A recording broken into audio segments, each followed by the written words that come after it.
be something as a junior and senior in high school. Thanks for joining us tonight. You have to pass it. And if you're taking it very, very long, it should be required. One of them required credits. It's plain and simple. Balancing a checkbook, Well, we like versions. dishes, learning how to unplug a brain cell.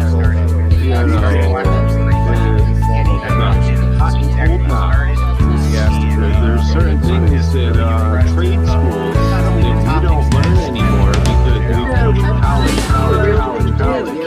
You know what? I don't even know as my 5 times 7 to the 8th power is ABC. They're coming back.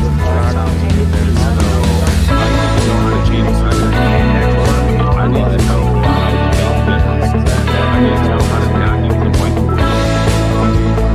You know, there's certain things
All right. Hello, everybody, and welcome back to People in the Boxes, guys. It's Thursday night again. It's October 19th, 2023.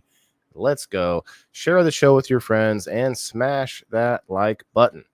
As always, People in the Boxes is a opportunity to share your experience on very common interconnectivity topics amongst other people. And tonight is no exception in that. So tonight, guys, go ahead and put the lotion on your skin, stretch on your human face masks, grab your chainsaws and everything. And we're going to talk about serial killers tonight, guys. Serial killers. So obviously, unless there's a very small chance, but unless we can get a real serial killer on the show, we're all just going to have to talk a little bit about what we know on the topic. And I think some people know more about this than others. Some people are very, very, very, very, very, very, very fascinated with this subject. We're going to try and explore that tonight as well, guys. And before we do, though, let's pull up tonight's co-hosts. We've got Sir Steve-O in the house, guys. Steve-O, what's up, bro? Dare I say the go-hosts? Whoa. Oh, I like what you did there. Go-hosts. Oh, no, we're not live yet. We got to turn that sign on. No, it's just a big bright blob, isn't it? Oh, does it? No, I think I can read it. You can read it until it changes. Now look. Oh yeah. Oh, I see. You can't keep it. You can't leave it in one spot. No, Oh, I see. it's Never just mind then. on and off. It was. It's cool though. It's cool. All right, We got Kim with us. I'll leave it on. Yeah, I like it. Kim, what's up? Nada. Is that what is that behind you? Is that a big popcorn popper? No, that's my my Ninja. Oh, that's a hell of a ninja. Hey, Yeah. watch it. It's a air fryer and like what do you call those? Like an Instapot. It's a combo. It's a combo thing. I see. The whole Yeah, Well, but it's the big one. It's like a really big one. I thought it was like when I hear ninja, I think blender, or I think Chris Farley. But those are the two things when I think ninja. It's the same brand, same company. It's just a different appliance from the same company. They do a bunch of different kitchen appliances. Yeah, it makes sense. It's crazy now. Like you find Samsung, that makes parts for cars, and you never know these days with all that. But that's cool though. That's cool. What are we eating? I'm eating a green chili and cheese tamale. Tamales. I don't care for the green chilies as much as the red tomatillo. The reds, aren't they tomatillos? The red ones. Tomatillos are green. Green. Okay, so it's not those. Then. Tomatillos look like little round tomatoes. Okay, well these are red. I don't care for the green as much, but yeah, that sounds really good. Yum. What you're eating? Actually, what Kim's eating is you guys ever seen the movie Fried Green Tomatoes, where they make some barbecue in that movie? That's what they use that guy. Happening. Or to Facebook users' point here, Hannibal Lecter, are you eating fava beans over there? Maybe like a little bit of brain, a little bit of. I don't eat beans at all. Beans are disgusting. No? They're magical fruit, though. They are magical fruit. Guys, we are live on Facebook, Rumble, YouTube, Twitch, Twitter, Facebook, and Facebook, and now the Rumble. So, guys, come on up. Anybody that wants to hang out with us and talk about the subject, we're going to look some things up and find out some information. But I like to hear what people think about it, because there's some people out there. I know you know who you are out there, closet obsessed watchers of true crime and there's another one about serial killers too, but yeah, I had that up for a little while. So we got Bean Dango in the house, guys. Definitely want to put our we want to have some positive thoughts towards Bean tonight, guys. He's in the hospital, and also Jason is not feeling well either. So we've got a couple of hosts tonight, guys, that aren't feeling so well. I'll take these off. They're actually 3D glasses. They're not shades, I promise. Anyway, yeah, I've got a couple of co-hosts that aren't feeling so well, and for varying issues. So keep them in our hearts, guys. What's up, Timothy? It's all in the sauce. Who is this? Is this Kenny? Is that you, Kenny, over there on Grow Fam? We are live in Grow Fam as well. Hey, people in the boxes. Hey, Timothy. What's up, bro? We got Timothy coming back to defend his title Sunday. Game night. That's going to be fun. Dateline junkies. That makes sense, Kathleen. Yeah, Dateline junkies are the ones with the serial killer knowledge. Lisa May, come on up here. You know you eat some cereal. I mean, Lisa May. Charlene tagging in the house. Thank you very much. Tagging Charlene, we should call her. Charlene, you should make a new page. You call yourself Tagging Charlene. No kidding, right? The way she helps out is it's awesome. We've really unprovoked. She just does it. We just love her for it. Yes, and I appreciate it. And Charlene has gone through some of the same times where I'm sitting there trying to explain to them how to get on a new app, which is not the easiest learning curve, because it's all different stuff. And she was a trooper, and now she is a locals member. Oh yeah. Charlene's playing this week with Kim and Smash. Wait, no, maybe not. It might not be on the list this week. Hold on, Charlene. I think I was getting things mixed up. I know we got Kim, we got Valerie, we've got Smashley playing. So Facebook user has a lot to say, but who is that? Can you authorize so we know who you are? That's Kenny. That's got to be Kenny. He's Kenny don't Gold. think- Okay. yeah, I don't think Kenny's gonna get the authorization going. Oh, it's Kenny. He says, okay, there we go. You're right, Waylon. Yep. Kenny can. We actually had a really exciting episode of We Grow Wednesday yesterday, and actually we're gonna get to this too. Steve-O had an awesome piece news and views with Master Rochi yesterday, but I want to point out that we're doing a giveaway tonight, not for people who are here now, but people already signed up for it yesterday on the event page on Facebook for the Art of Ill Fusion 20th anniversary that's coming up, and I'm going to do a wheel for those people at some point tonight. There's like 6 people that signed up to win tickets to the concert. It's going to be a good show. 7. Just kidding. You could. Well, I mean, I don't know. It's kind of this is when I said I was going to do it, so I guess up till the spin wheel gets spun, you might as well. So I just have to let you know that my sidekick is here. Oh, okay. We got a 4th co-host tonight, guys. We got the Miss Kitty. That's Mina. Oh, okay. She has many nicknames. My mean.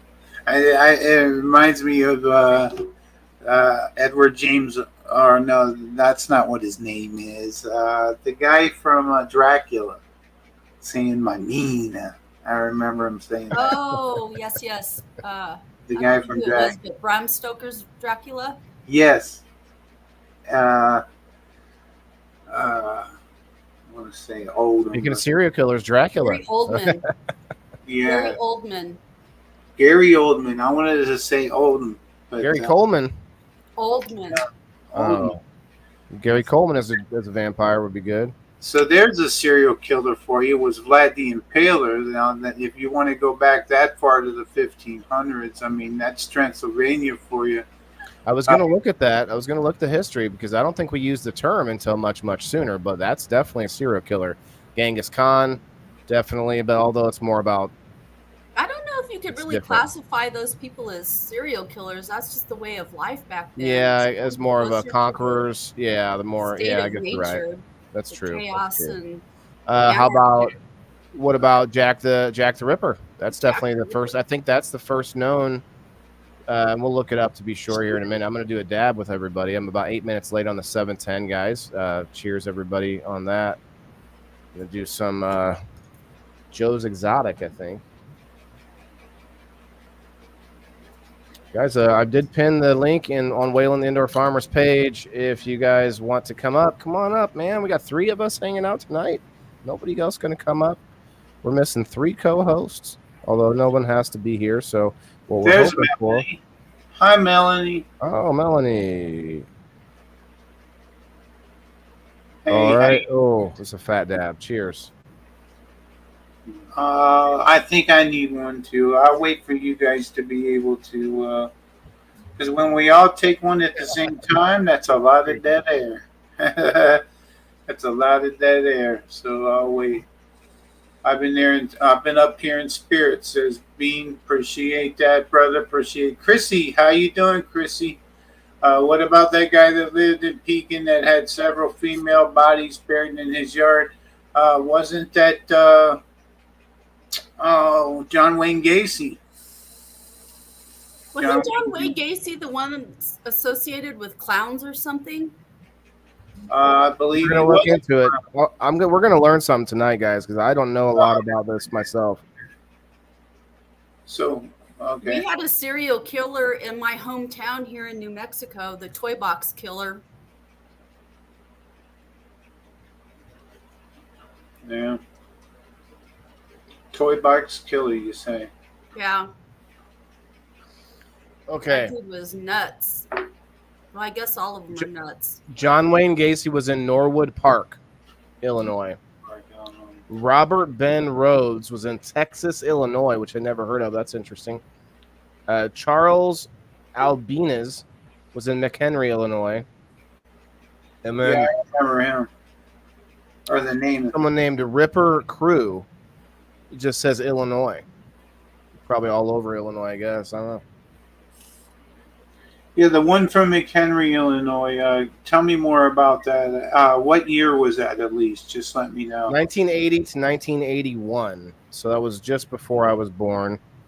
Okay, I didn't live out here then, but I've heard about that.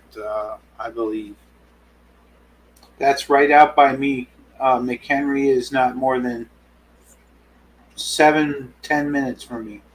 I have a place. We have a town called Henry, and I was thinking of that, but that's not it. McHenry is a little further up north.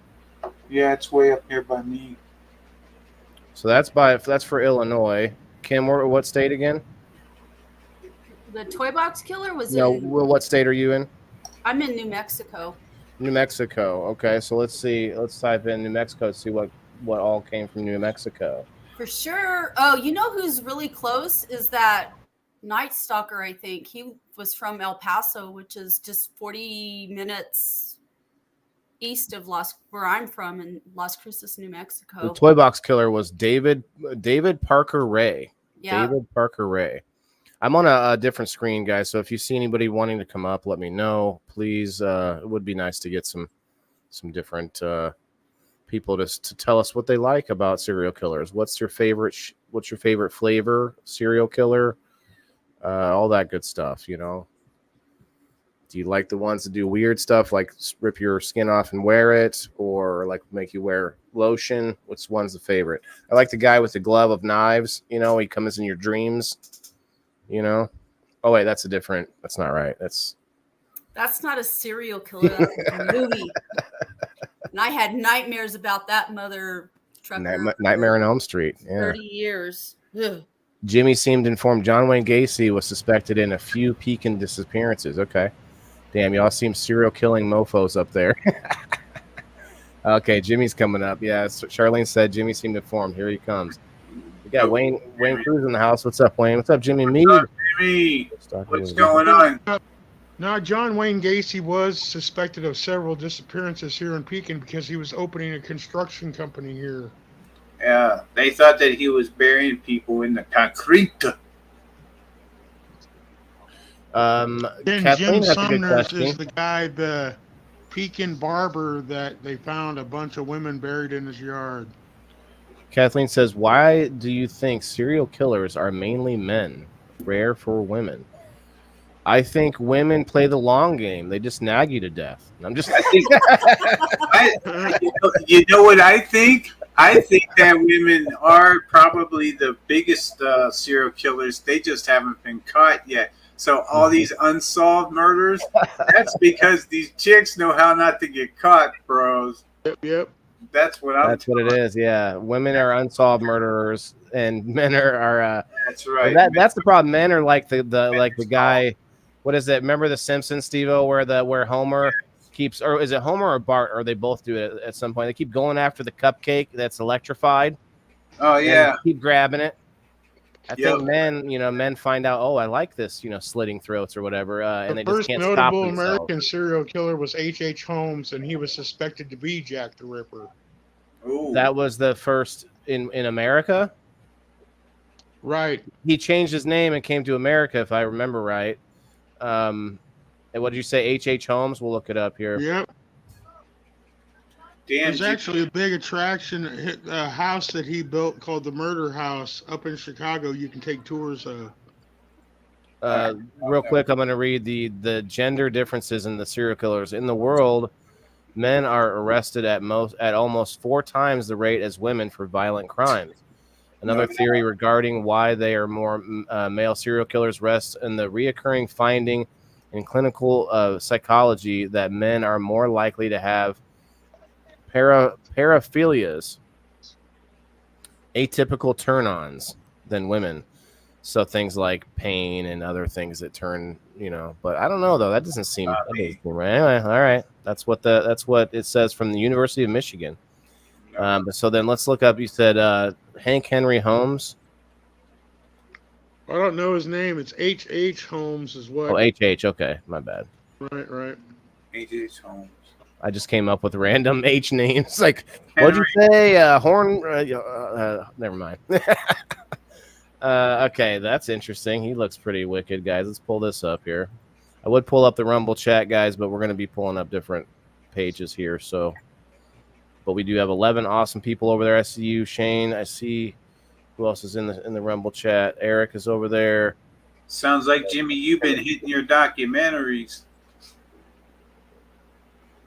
No, I've always been into serial killers, man. Oh, okay. Are you eating cereal right now? No, I'm eating pop. Oh, okay. Popcorn That is killer. funny. You eating cereal now? He says. Popcorn killer. There should be that would be, if I was going to be a serial killer, I would like leave a different box of cereal at each crime. You know, H.H. Holmes, first one, huh?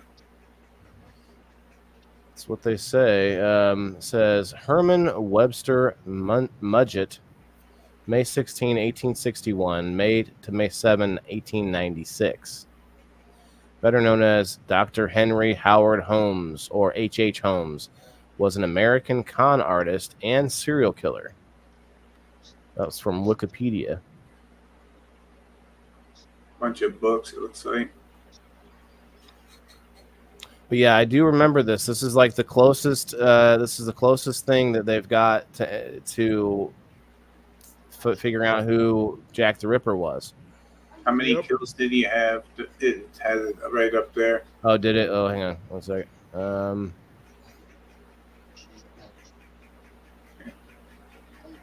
I'm not seeing any kills. It just That says. would be a cool Halloween trip, though, is to go up to Chicago and take a tour of his house. Yeah. It has it listed there under questions that you can ask. It just says. Oh, I see. Yeah, it has it right there. How many kills did he have? What was his method of killing? Let's see. Mayo Mensing Prison, Pennsylvania, U.S. Despite his confession of 27 murders, including some people who were verifiably still alive, Holmes was convicted and sentenced to death for only one murder, that of a business partner and accomplice, Benjamin Petzel. So rich people. he said he killed a lot of people, but they couldn't really tie him to any. That's funny. Just the rich. No, really, I did. What was his method of killing? Well, if he only killed the one guy. Let's see. Like everything Jack the Ripper did is what he did in Chicago and San Francisco. How did he get caught? I don't know. I can't remember. While conducting their investigation in Toronto, police discovered the bodies of Petzel. I don't know. Petzel's children, who had gone missing sometime during Holmes's insurance fraud spree. Oh, no. Holmes to their murders. Police arrested him, and he was convicted of their murders. Okay, so why is it telling me this here, and then up here saying that he only killed, he was convicted and sentenced to death for only one murder? That's probably all that they must be it. Probably all they had evidence to convict him on, my guess. So were his victims women? Because Jack the Ripper's victims were all Right. women.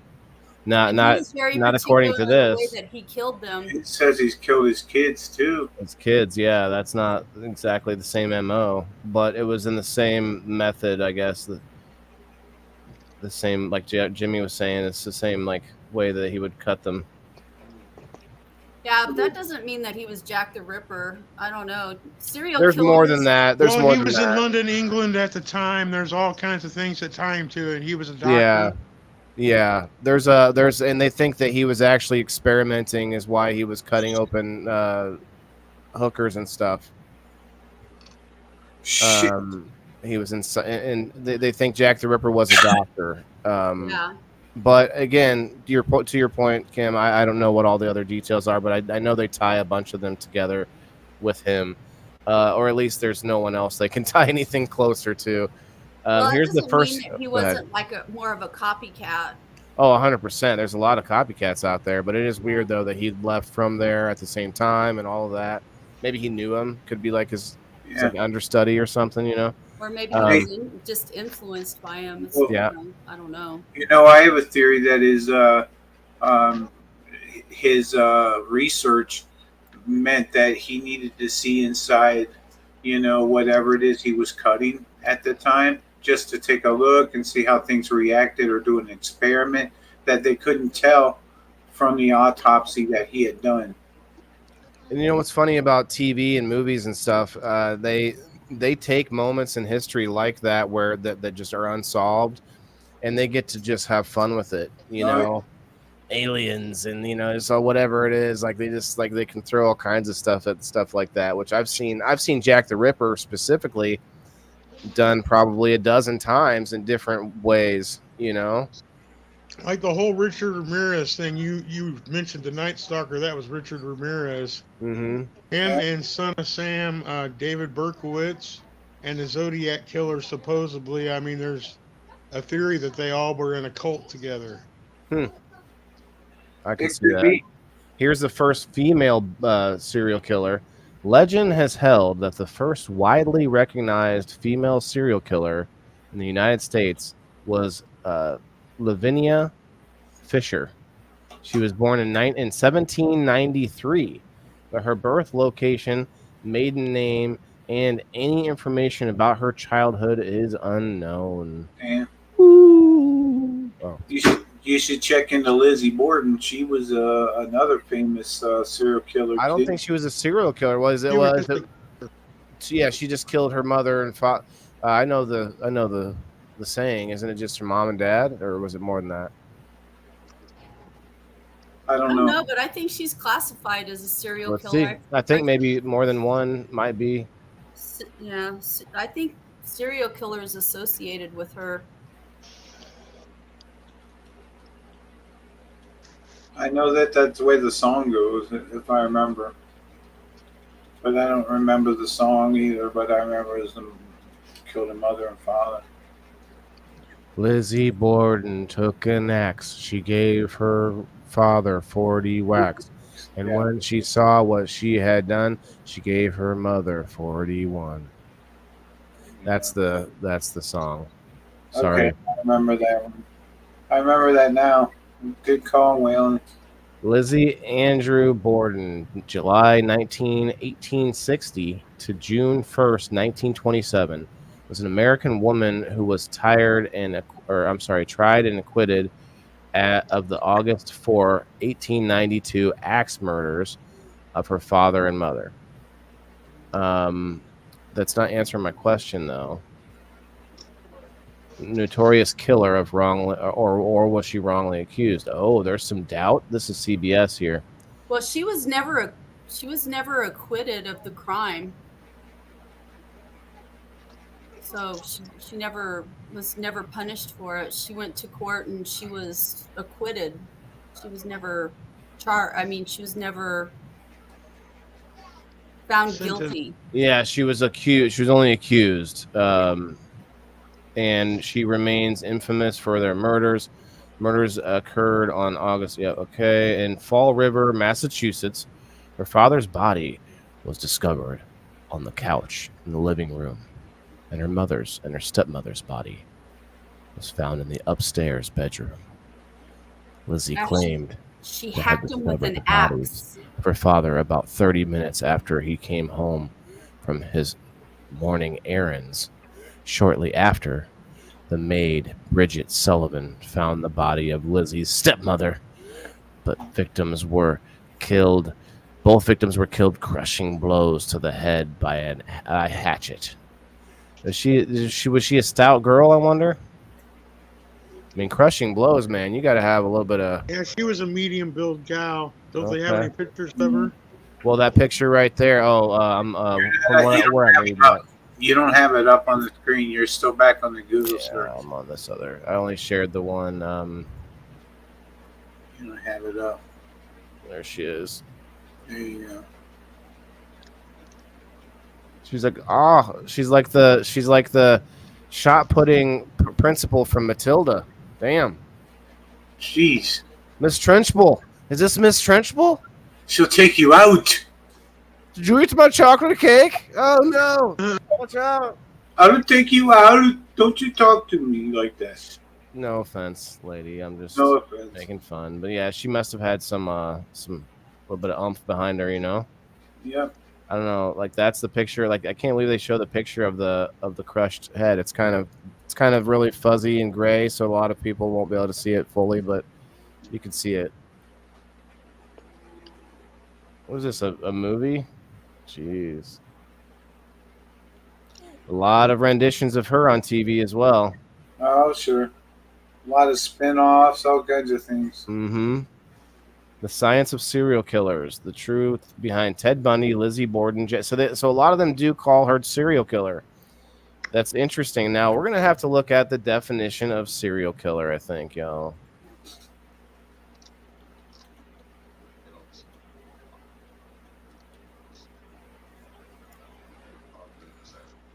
Okay, the noun. This is from the Oxford Languages Dictionary. The noun, person who commits a series of murders. Okay, well, we got to find out what a series is. Often with no apparent motive and typically following a characteristic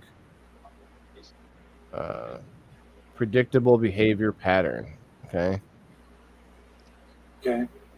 That doesn't, yeah, that's not fully helping me here.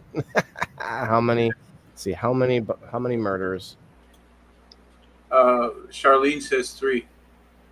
Okay. Charlene says 3. I had her comment hanging for a second there. FBI.gov says the term serial killings means a series of 3 or more killings. Yep. Charlene had it on the head. Pew, pew, pew, pew. Yeah. Thank you, Charlene.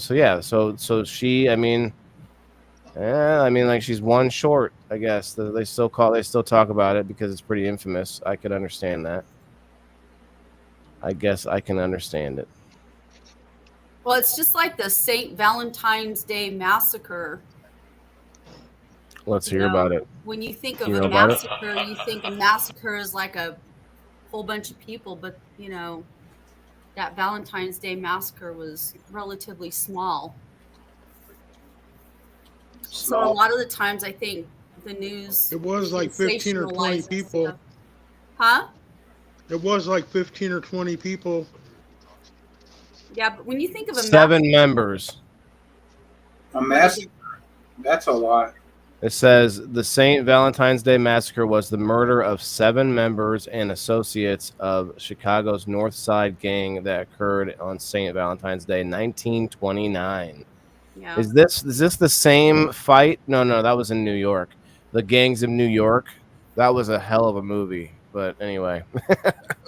No, it's Al Capone versus the Irish mob. Yeah. Chicago. But when you think of massacres, you think just like a lot of people, Mm-hmm. And I don't know, the media sensationalizes stuff, and I think that's probably what happened with Lizzie Borden.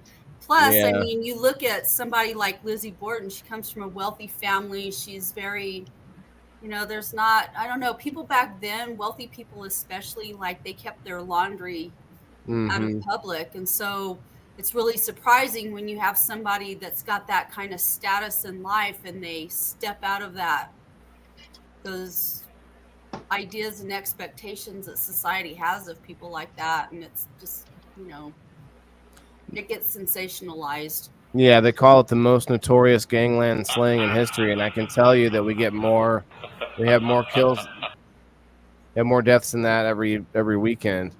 Gangland wise. So it is funny though. Like it says up here, it says that it shocked the world, and it's you're right. It's because of that was all that was on the news probably for weeks on end or whatever. Well, and not only that, but stuff like that just didn't happen. Like nowadays, like I remember when school shootings first started happening. Like Columbine. Was like it was just shocking. And now it's like it's not out of the question to hear all this shit about school shootings. It's not a surprise anymore. It's almost expected. Well, it's not, and it's not a shock. To it already. Well, that, but it's also there's a lot of factors. I would definitely agree, but some of it is the fact that that that is literally the easiest target. So obviously that's where you're going to see like anything like in there's a lot of stats to prove it, and obviously we're off topic here, but well, not really. I mean, when you think about the violence of serial killers, like if you're in a gun-free zone, typically you have more gun violence in general, and more anywhere that there's more. Anywhere there's no guns at all, they have more violence in general. Like in England, they took guns away, and then the knife crimes went way up, and then they tried to ban knives. And I made a joke. I was like, well, they're gonna have to ban fists pretty soon, you know? Like you have to walk around, hey, your hands, like you have to walk around like space between the fingers, like you know, ban boots, no more steel-toed boots, ban hammers. Anyway, my point is like, whenever you have that easy target, you know, boom. I don't see why we shouldn't have security at schools. We have them in airports. We have them in, you know, there's plenty of places, but a lot of times they don't seem to want to do anything. Well, I don't know. I don't know that I agree with that, because let me just say, you know, we've had a couple of incidents here with police locally, and one of them, the popo, like this guy went into a Chevron station and stole a beer and was sitting out in his car in front of the station drinking it, and they called the police on him for shoplifting, and the police officer ended up shooting the guy in the back of the head. It was like, I don't know. I'm going to wait to see what that comes out with, but to me that's over the top. I don't think the police should have done that. Yeah, Hollywood, but we'll wait and see what the facts of the case are, you know. But we just had another one that happened after that, and the lady got pulled over. No, she was trespassing on somebody's property. She was sitting there in the car with somebody. The person she was with had a warrant. The police went to run whatever, and she started driving away, and she ended up getting shot and killed. So, you know, you have, you know, people do stupid stuff, and I don't want that happening in a school full of kids. Kids don't need to see that kind of stuff, you know? They don't need to be subjected to that kind of stuff, and people get trigger happy and emotional and whatever the fuck, threatened and everything else. And yeah, every time there's a school shooting, they say 4 more students bring a weapon to school, and I don't know if it was 4 or it was more than that. I remember it being 4 or 14, I believe. That's what they say. Every time there's another school shooting, at least 4 more students bring another weapon into school to protect themselves. Yeah, it's scary. They're scared, you know. And I think about that. I keep a baseball bat in my classroom. I started teaching around the time that Columbine happened, just around the same time. And I've always been cognizant of that. I have PTSD in the first place, so my mind goes to that kind of stuff in the first place. But I've always kept my classroom door locked. And, you know, that way, like, if I need to, I shut my door and we're locked in. But I've started keeping a baseball bat in my classroom, and I have a sock over it so that if whoever grabs a hold of the bat, you know, like we have a chance of yanking it back and beating the shit out of them.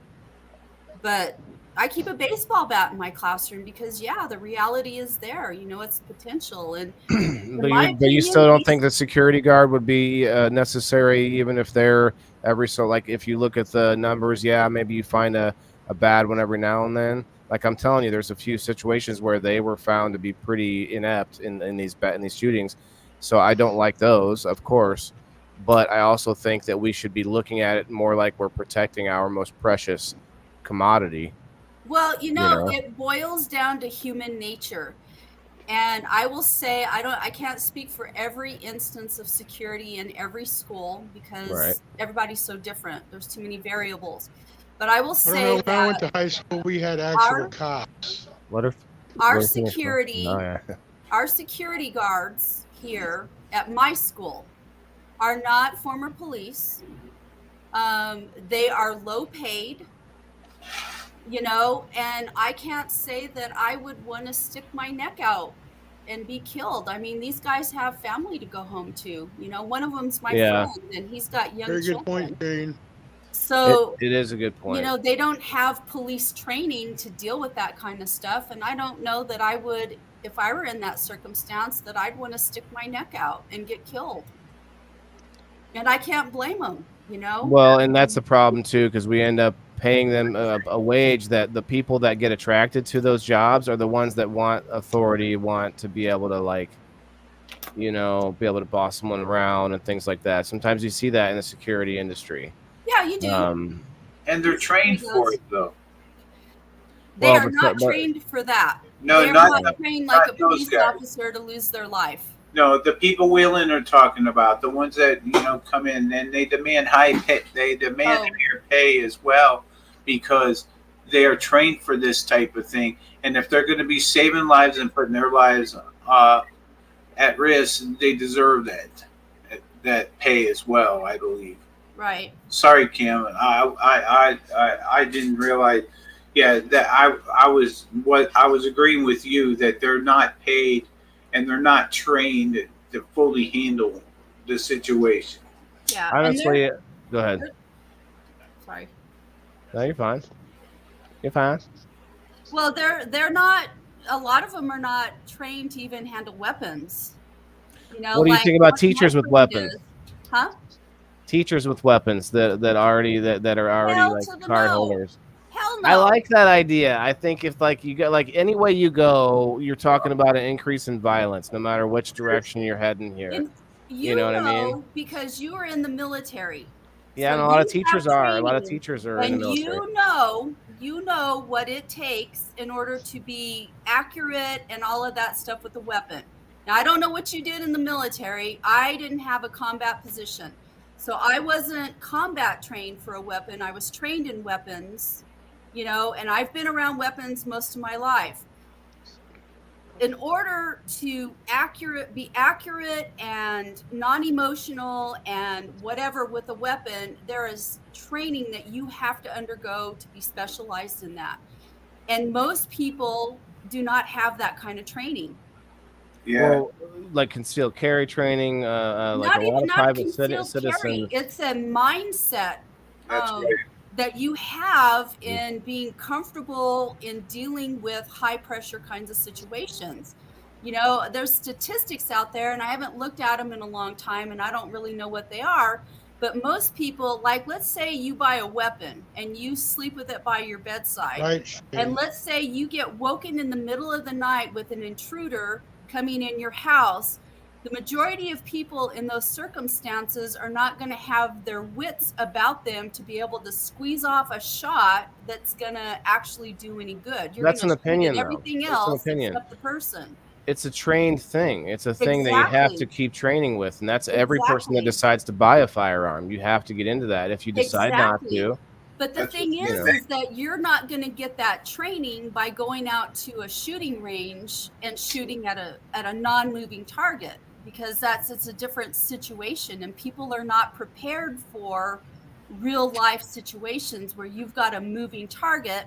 First of all, you don't have to hit someone for that to help you, though. You have to have a quiet within yourself to have the presence of mind to close down the fear of the danger that you yourself are in order to be quiet enough in your spirit to be able to shoot at somebody that's a real threat like that.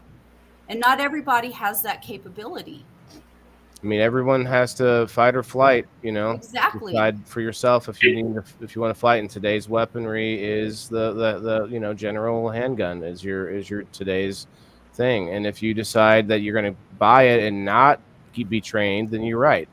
But I think that most people that buy and lawfully own a firearm or in general have been shown to be fairly decent. You can pick out some pretty crazy stories of people, doing things that they lawfully bought a firearm and not know how to use it. But there's actually a lot of cases where a person who's trained with a firearm never has to take a shot because they're trained with it. You don't Yeah. you don't always have to take a shot. You don't have to be able to hit a moving target for that training and the firearm itself to be beneficial to you in defense. So, hey, maybe the training was beneficial in the fact that you've never had to fire off a shot. Exactly. Yeah. You know, but if you get in a situation where you're in a school and you don't have that ability to be judicious with where you're shooting and you're just randomly like freaking out and firing, I mean, what are you going to hit? What That's kid the straw man though. Like how many times have we tried it? We need to try it, I think, in like one school maybe somewhere. I bet you there's a school somewhere that's done it, hasn't there? Oh, I I'm wonder sure if there that is. one of the southern schools, because those guys are all big time gun rights places, you know, like Texas and stuff. There probably are people there that have concealed carry or have the ability to have guns on campus or whatever. But, you know, I just, by and large, and I will just say that the majority of teachers that are on campuses are people that are not interested in handling firearms. Well, that's fine. It would be. I mean, it wouldn't be like a forced thing. You know, I wouldn't force it. Well, no, I know, but I'm just saying, by and large, the people that are on campuses are going to be women predominantly. And the majority of those people are not going to be people that are interested in carrying guns. They just don't, you know, I know because I'm a teacher, I know teacher mindsets. And I'm not saying that all teachers are that way, but, you know, it just doesn't go with. Well, here's some examples. Guns in school. Here's a list of states that allow armed teachers. By Kayla Doyer, contact reporter of the Morning Call. Tamaku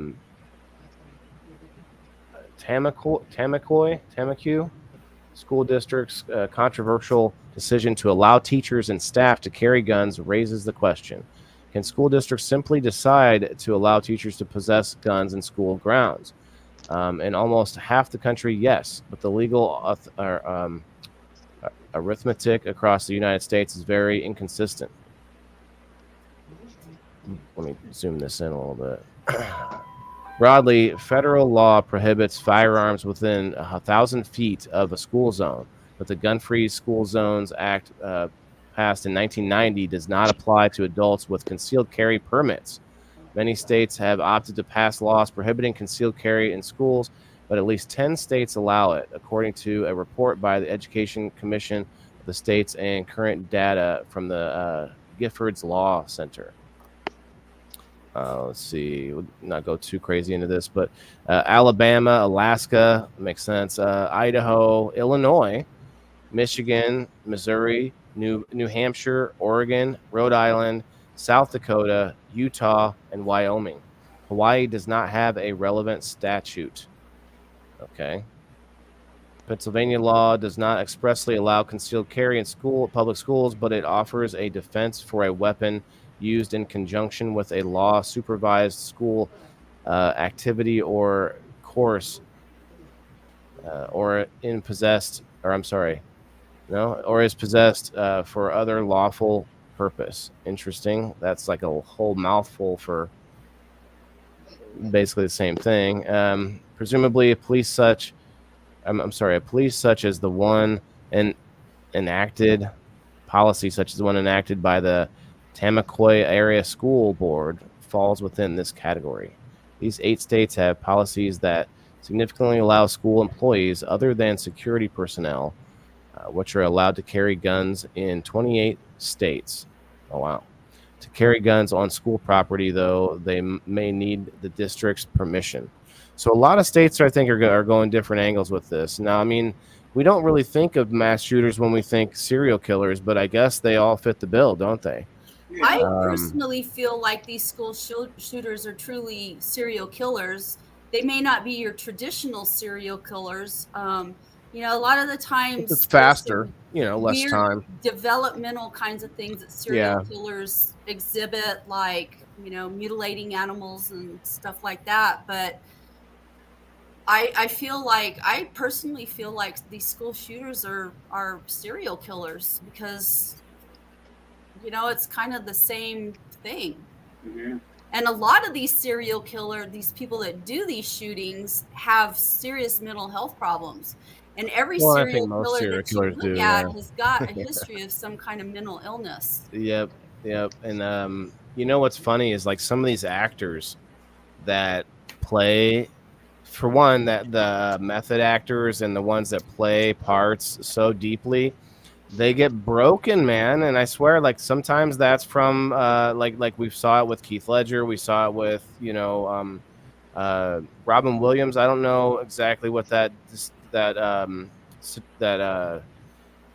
disorder that he had. It wasn't just depression. It was something Yeah, he had further than that. some kind of a Yeah, brain disease. but there's a lot of famous actors and actresses that have really put themselves through this like intensity through their mind and acting in roles. And I think with serial killers, like these guys have a different sort of brain in the first place with it. There's a lot of studies on it. You know, there's a lot of videos you guys can watch, obviously, on every Well, one of there's these You just guys. nature need cops versus with nurture. guns in these schools, man. What? There were cops with guns in my high school. Yeah, Actual police officers with their cop car parked out on the boulevard. Yeah, but that costs Roamed our money. halls. That costs money, and it comes out of the school budget because we have an SRO we'll just print at more. all of our high schools. Yeah, but and I think on you middle know what's schools. more important? Children's safety You're spicy tonight. or the budget? Well, That's if you okay, don't we have like the it. money for it, then you get what you get, and you don't throw a fit. Yeah. I mean, What's up, Ashley? What's up, guys? Guys, you've been awesome in the comments tonight. Definitely. Who wants to come up and talk? Come on now. Like we want to hear somebody that can come up against Kim. She's good at slapping us down as soon as kablah, kablah. No, I love to have the back and forth. Like you can't have. And I wanted to say this earlier. I forgot, but like you can't find a consensus on things unless you have a back and forth with honesty. Like I'm not trying to get Kim. I'm trying to go, well, what about this? I have a different perspective. It's not about like, or any of us, we on this show, at least we try not to go, oh yeah, let me show you how right I am. No, it's more like, let's keep going with this back and forth because we're getting somewhere. That's when you get somewhere. Otherwise you're just like, oh, I'm on this side, I'm on that side. And that's what I like about this because I really enjoyed the topic of guns. We did, I think, have, I don't know if we had an explicit show on just guns. Did we, Steve-O? Gun violence or something? I don't know. I have to look back, but it's always a good topic, honestly. About a month and a half ago. And if you could take the word gun out and just say weapon or ability to defend yourself. Violence is violence. You know, violence is violence. Any age. You know, we're gonna have like laser eyes eventually. Like, hey, I told you to leave your laser eyes at home, Billy. Yeah, I mean, we could have, all sorts of. What's up, bro? Dexter, my favorite serial killer. Melanie, what's up? Go ahead, Steve-O. We could have all sorts of different shows based on violence. We could say, have a show, violence against women, violence against children, violence against different groups, but violence is violence. And, but yeah, guys, let's get some other people up here tonight. And anyone wants the link, just say so in the chat. We'll be sure to get it to you. And I want to know what yeah, I want to know what the most victims are of serial killers. Like, what's the biggest? Probably children, I would think, right? Elisa or Ashley says she looks like a zombie. Well, that's what we want is zombie makeup, the whole thing tonight. So let's see it. I think serial killers typically go after like hookers, people that are kind of on the outer fringes of society. It's usually going to be somebody that's weaker and easy to victimize is usually what they go after. I used to watch that show Criminal Minds. It got to be too graphic and I couldn't handle it anymore. It started like freaking me out watching it because they started like it changed and it started getting like super graphic. And I'm an empath, so I feel people, and it just was like I couldn't do it anymore. But yeah, that show's very dramatic for it to be just like an NBC show or whatever it was on. Yeah. But it was super interesting there for a long time. Like, you learn a lot, because a lot of that stuff is, a lot of those shows like that are research based. So there's like a lot of factual kinds of things that happen in them, so that they capture the reality of stuff. So I found it really interesting to watch it, because it wasn't so much a real show, but it was based on factual kinds of stuff. But my wife and I used to enjoy that show, and I asked her one time, I was like, how do they come up with this shit every week after week after week, And I Googled it, and they did say that it's a research-based show, and it's based off of actual cases. Yeah, and they have like those Wow. they have FBI profilers. That's a real thing, is you have people that are truly, really profilers. They're usually like psychologists or something, the mental health kind of thing. Very, very smart people. A lot of ladies are like, I You love that probably show. remember this, Steve-O? Remember the 70s Freight Train Willie or whatever? No, I don't remember that one. Well, there was a couple summers I remember we couldn't go outside and play because Freight Train Willie was coming through Illinois. No, He was a Willie. hobo that traveled the train and would snatch up kids. I no, remember Naked Norton. Go ahead, Steve-O. no. In the 70s, I was all the way out in West Virginia, out in the mountains somewhere. West Virginia. In Were the you your back was fine, right? You weren't broken back in the mountains. No, good one. You slipped me on that one, bro. Yeah, That was I slipped it in the backside. Anyways, Shane, what's up? We've got Shane says the most kills was Louis Garavito in the Garavito, honey. Oh Sorry. shit, he's on a roll. Fuck. Oh, that's interesting. That's the You most couldn't have kills. set that up, man. That was awesome. Good job. By Good number job. one victims. Okay, so I saw Timothy over on the Rumbles asking about Ted Bundy, and he's got a confession of 28 murders. 28 murders. There was another one I saw. Oh, yeah. No, that's not. Yeah, the right Ted one. Bundy went after younger women, like college girls, age women, I want to say. Weak. Wow. Apologies. Yeah. There's He was a a study. Mormon too. 82% of American serial killers were white. Yeah. 15% were black. 2.5% were Hispanic. 87% operated alone, while 10% committed their crimes in pairs or groups. Some committed their crimes in specific geographic areas, while others traveled wildly. Motives were often psychological, while strong sadosexual overtones and evidence of compulsive behaviors. 6% of the cases involved greed. Since 1969, 8% of the cases involving practitioners of Satanism, while another 5% involved members of the medical profession. 5%? Only 5% out of 544 cases of serial murders involving about 750 individual murders and an estimated 5,336 to 6,368 victims. Holy cow.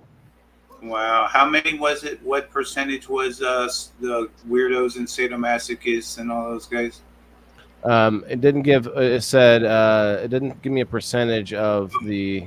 It was a number. It just says strong sadomasochist or strong sadosexual overtones. There's no number on that one. It just says 6% of the cases involved greed. 8% involved practitioners. 8% were Satanists. That's all. That's the only percentage I can. And then the 5% were medical professionals. This says that there were 74% of the murders were from the United States.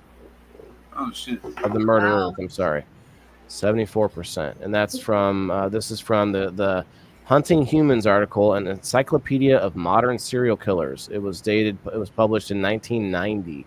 So there's probably, quite a few since then that we could add to the heap, right?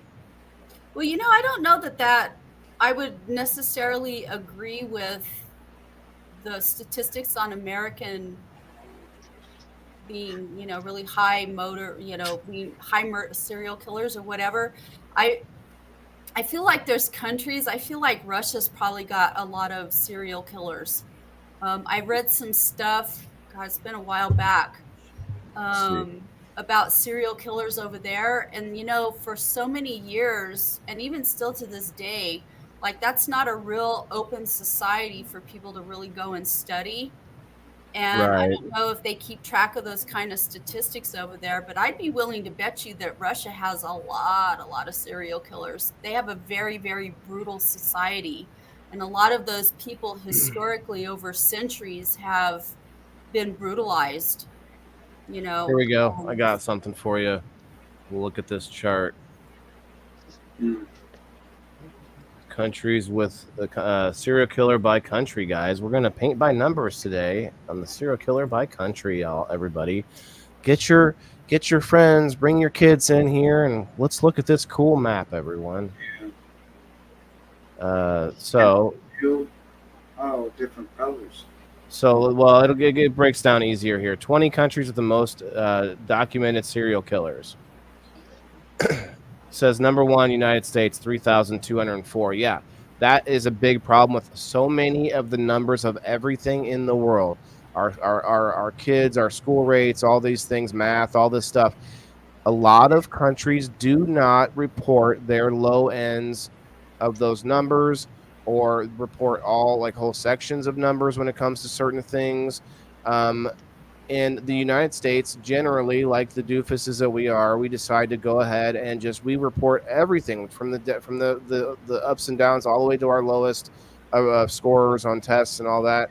I don't know what you think, Kim, but I think our numbers are skewed as far as the world goes on like what our kids are really capable of. It's because a lot of countries are known, and I don't have the data to back it up, but I know there's a fact out there somewhere, I could find it, that countries don't report a certain percentage of their low end of things. Anyway, yeah, enough said. Everybody keeps track of their data differently, and they can use different wording to kind of get out of it. Although I wouldn't say that we don't do that too, but for some reason, like we just report the hell out of stuff that makes us look bad always. United States, 3,204, you guys. England, 166. Like, really? Do we really think that's that big of a difference? Man, let's look for Russia. Russia, 73. South Africa, 117. Canada, 106. Italy, 97. Japan, 96. Let's see at the bottom. The Netherlands, 12. That's only 20 countries. You know how many countries we have in the world right now? Does anyone know? There's probably at least 200. There's 150 or something recognized in NATO, if I'm not mistaken. About 200, yeah. Yeah. Wow. Like, so any serial killers, you can just go to any country that's not on this list after you're done. There you go. I'm just kidding. Anyway. They might also use their entire nation forces to come after your ass, too. I'm just curious, what was Mexico's number? Let's see. 37. Brazil, 27. Austria, 22. I live down here on the border, and so we get news about all kinds of stuff from Mexico. And,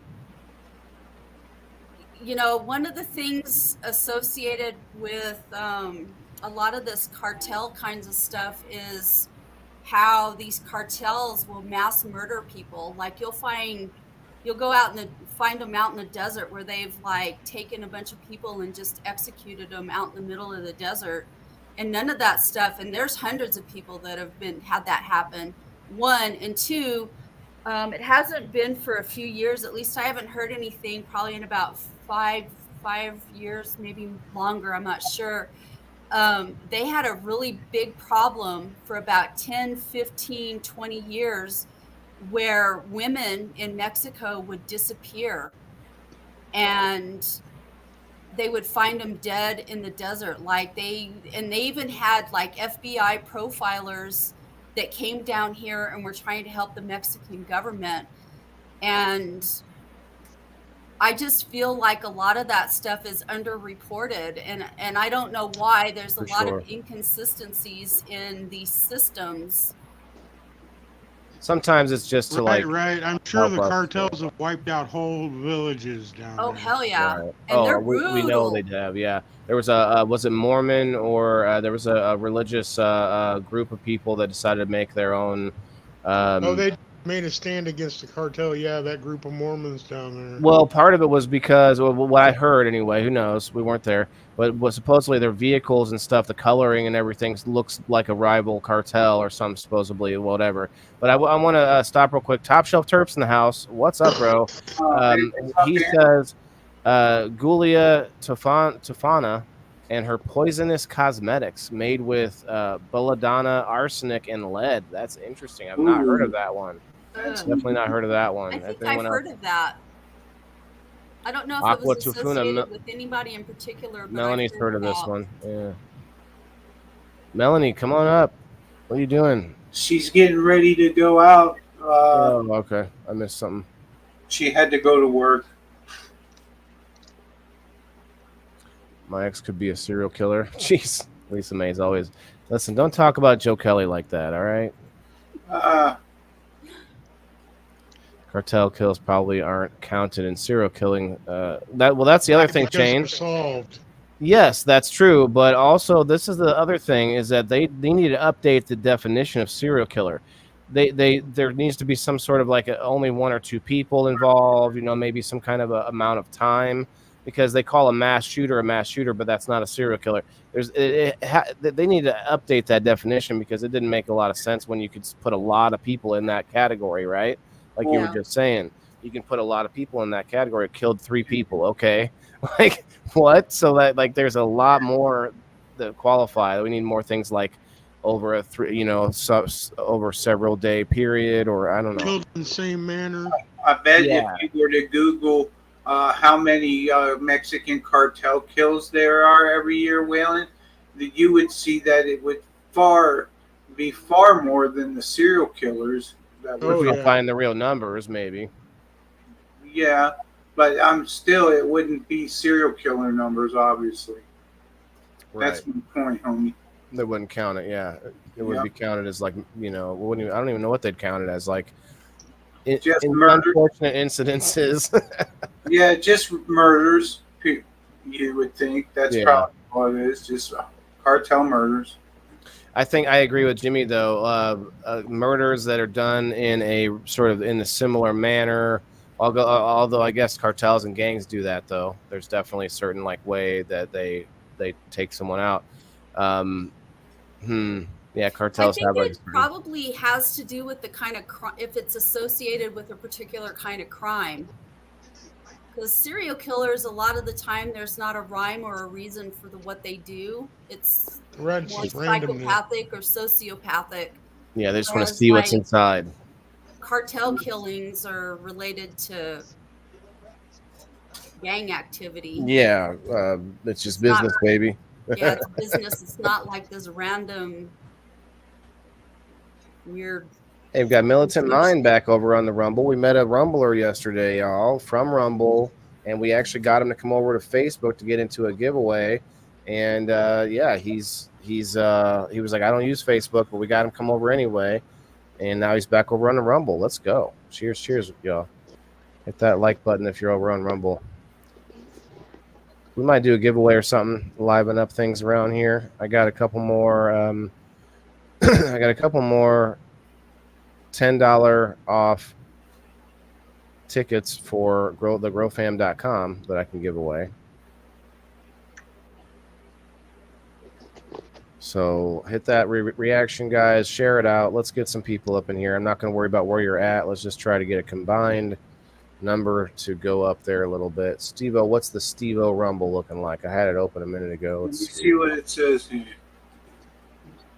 Going down. We're down to 7 on mine, but it fluctuates. It goes up and down. If you guys all go to Rumble, that's where you're going to get the most people to come up. Looks like I got 8 right now. Wow.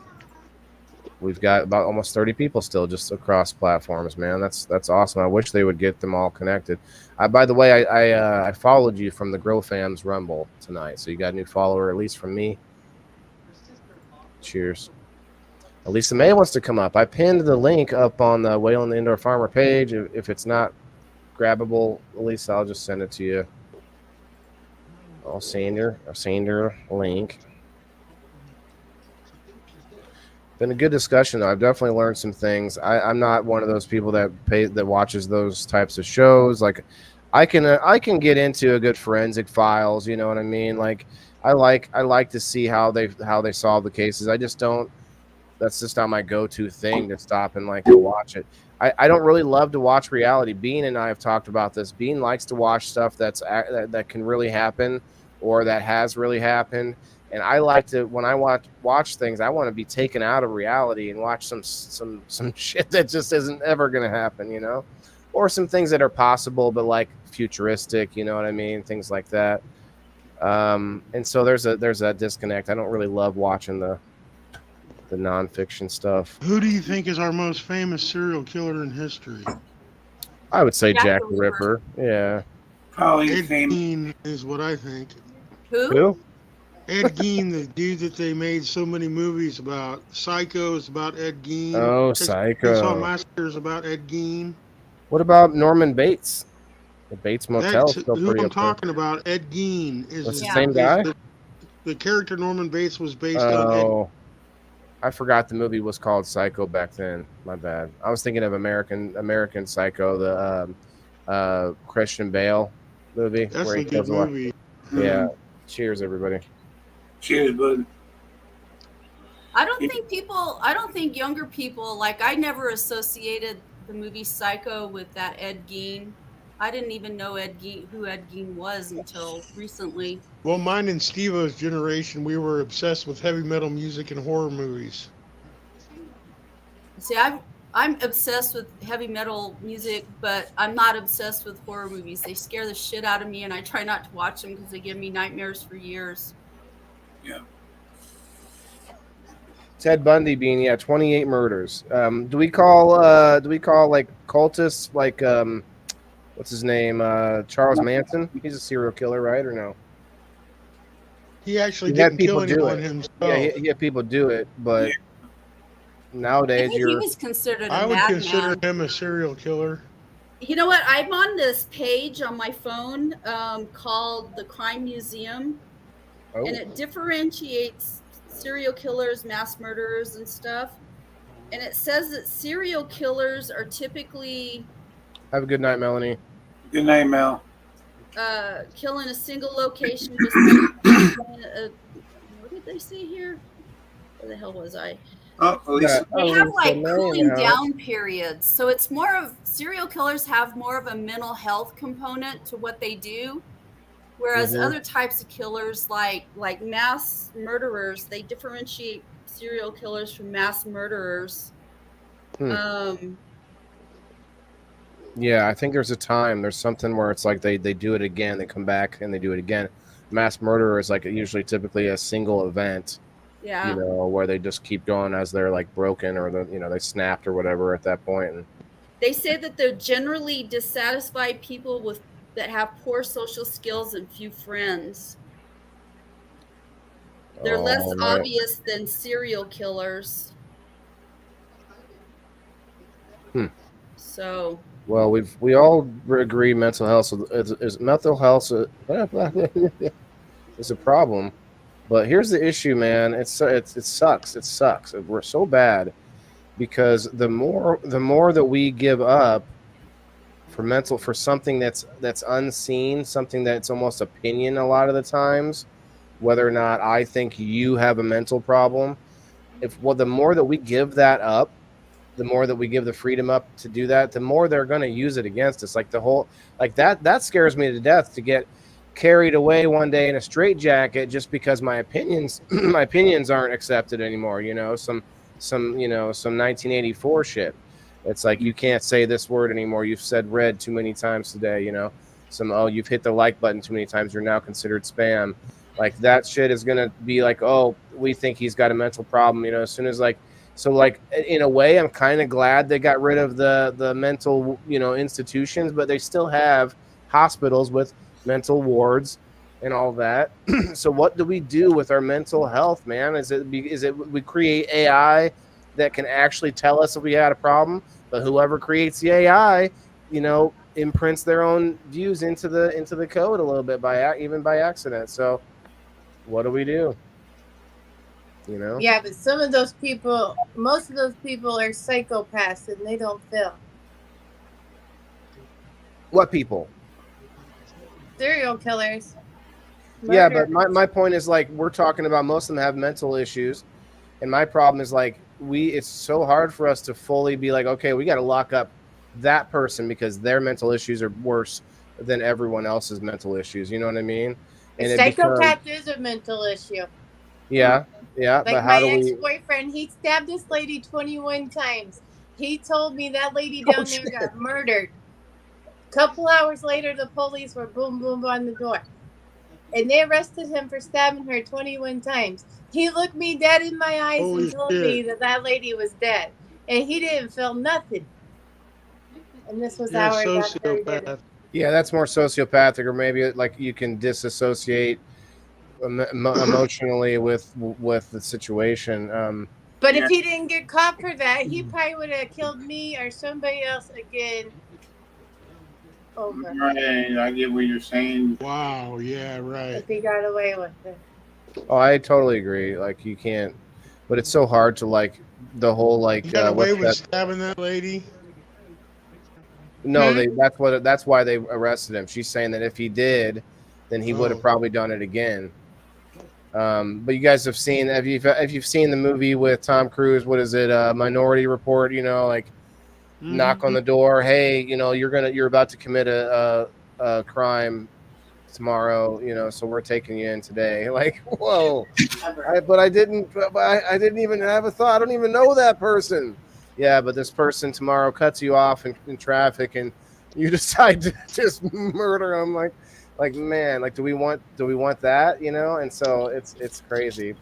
But when you think serial killer, you think a lot more deaths than what we've been seeing. I thought some of these people would have a way higher count. Some of them killed. Some of the mass shooters are higher numbers just from single incidences. So I think a lot of times the gruesomeness of the murder, the way it's like all like intricately done, and it's like a note left or weird clues left, and all of that is like what we would get into. Just death alone isn't what excites us. I think it's more of just like the theatrics behind serial killing, because with mass shooters we get it's sensationalized because it's something that we think it's like or what's the word, like it's so egregious that makes us like much more upset than the average everyday gang shooting. Go ahead, Kim. Well, one of the things that it says here about serial killers is that they're driven by a psychological thrill or pleasure. So it goes back to that psychosocial kind of a thing. And like, I have a student right now. I'm a special ed teacher, and my specialty in my profession, in my career, has been working with kids that have emotional disturbances. I have a master's degree in school psychology. And so I have a young man in my class, in my caseload. He's not in my class. He's in my caseload right now that I case manage, that is autistic. He has autism. So he has that, but above and beyond that, he has a mental health condition.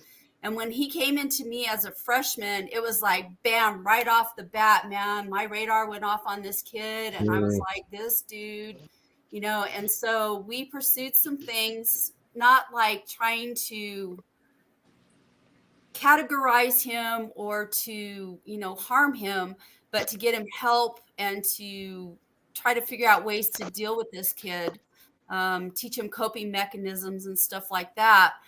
But dude, I'm telling you, this kid has the hallmarks of a serial killer, and he's not a bad kid. He's not particularly mean or anything like that. There's something off. When you say that, I think of my son too, because they don't feel empathy.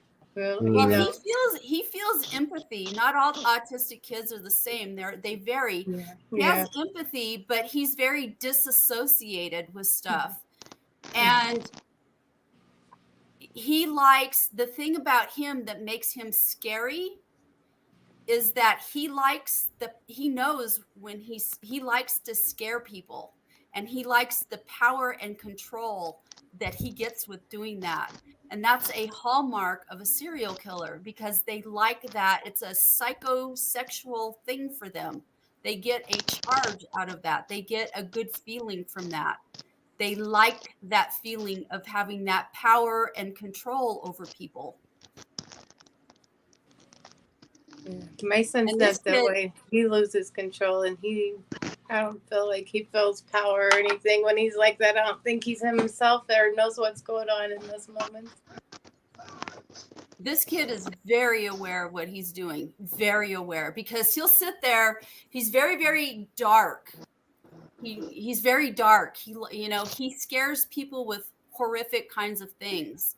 And he'll sit there, because I watch him, and he'll sit there and he'll say something very, very dark. And then he'll sit back and he'll narrow his eyes, and he'll sit there and he'll wait for people's responses to see how they react. And then you can see when he scares people, you can see him get a very strong sense of satisfaction out of that. And he will articulate that to you. He will tell you, I like it when that happens. I like people being afraid. He likes the control that he gets from that. And that is a hallmark of a sociopath. I don't know if it's so much with a psychopath, but with a sociopath it is. What's up, Kim? Yeah. I don't know. I think you see that sometime in autism. Are you muted, Steve-O? Yeah, you're muted. Man, I started the show yesterday for like 5 minutes, was muted. Yeah. Sorry about the death in your family, Kim. We're all with you, and we're sorry.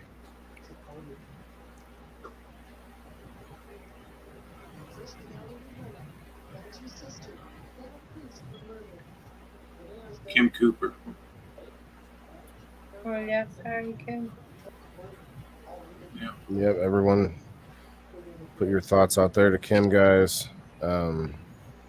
Definitely never an easy thing, and that's what the community's for, if nothing else. She says thanks, guys.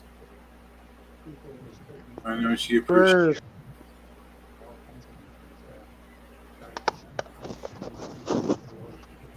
I'm trying to get out some tags here. Dexter's a good serial killer. That was a good series. Dexter. Yeah, but that's a TV show, right? Yeah. Yeah. There's some that were made by or based on a true story. Yeah. Mindhunter's a pretty good one. Mindbenders. Hunters. Hunters, okay. It's on Netflix. But it kind of centers around the Manson family. And then all the serial killers that were in prison at that time. It has to do with the two guys that founded started the FBI serial killer program. Oh, okay. I think I started watching that. It's pretty good. I liked it. Yeah. Thanks, Jimmy. Okay, I'm just over here tagging away as many as I can find. Oh, I didn't tagging Wayne. Tagging Wayne. My wife is home. I'm going to have to get going, you guys. I will see what's today, Thursday. So tomorrow is my IWK sesh tomorrow night, guys. It's always at 6 p.m. the IWK with Evo on Friday night. So I appreciate you guys coming through. I'll probably start the show on Facebook, and then probably an hour in, I am going to switch to a Rumble only. Yeah. Yeah, sounds good. Honestly, I'm gonna try to push everyone over. Oh, shoot me a link, Kim says. I'm sorry, Kim. Give me a second here. we will.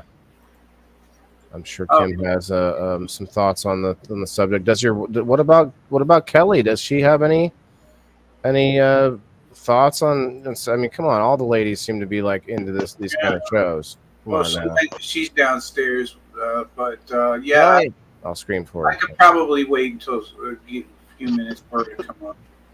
We'll see. Well, he'll wait. Okay. Well, thanks, Kim. Kim's gonna keep us keep Steve-O on for a little bit longer. I'm gonna send it to her here. If I can get it to.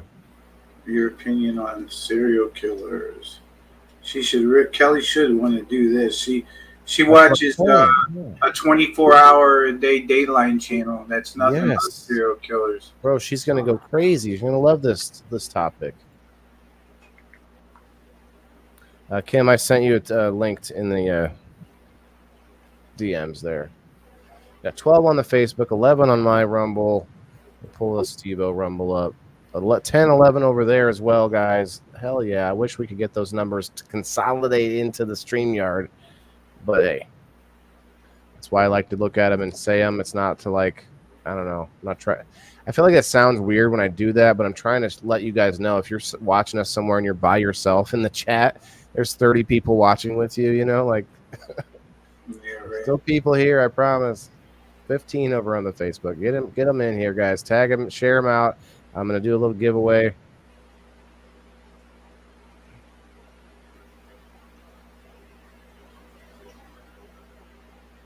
Who doesn't like serial killers? You know, Captain Crunch, Frosted Flakes. Love me a little bit of Cinnamon Toast Crunch, baby.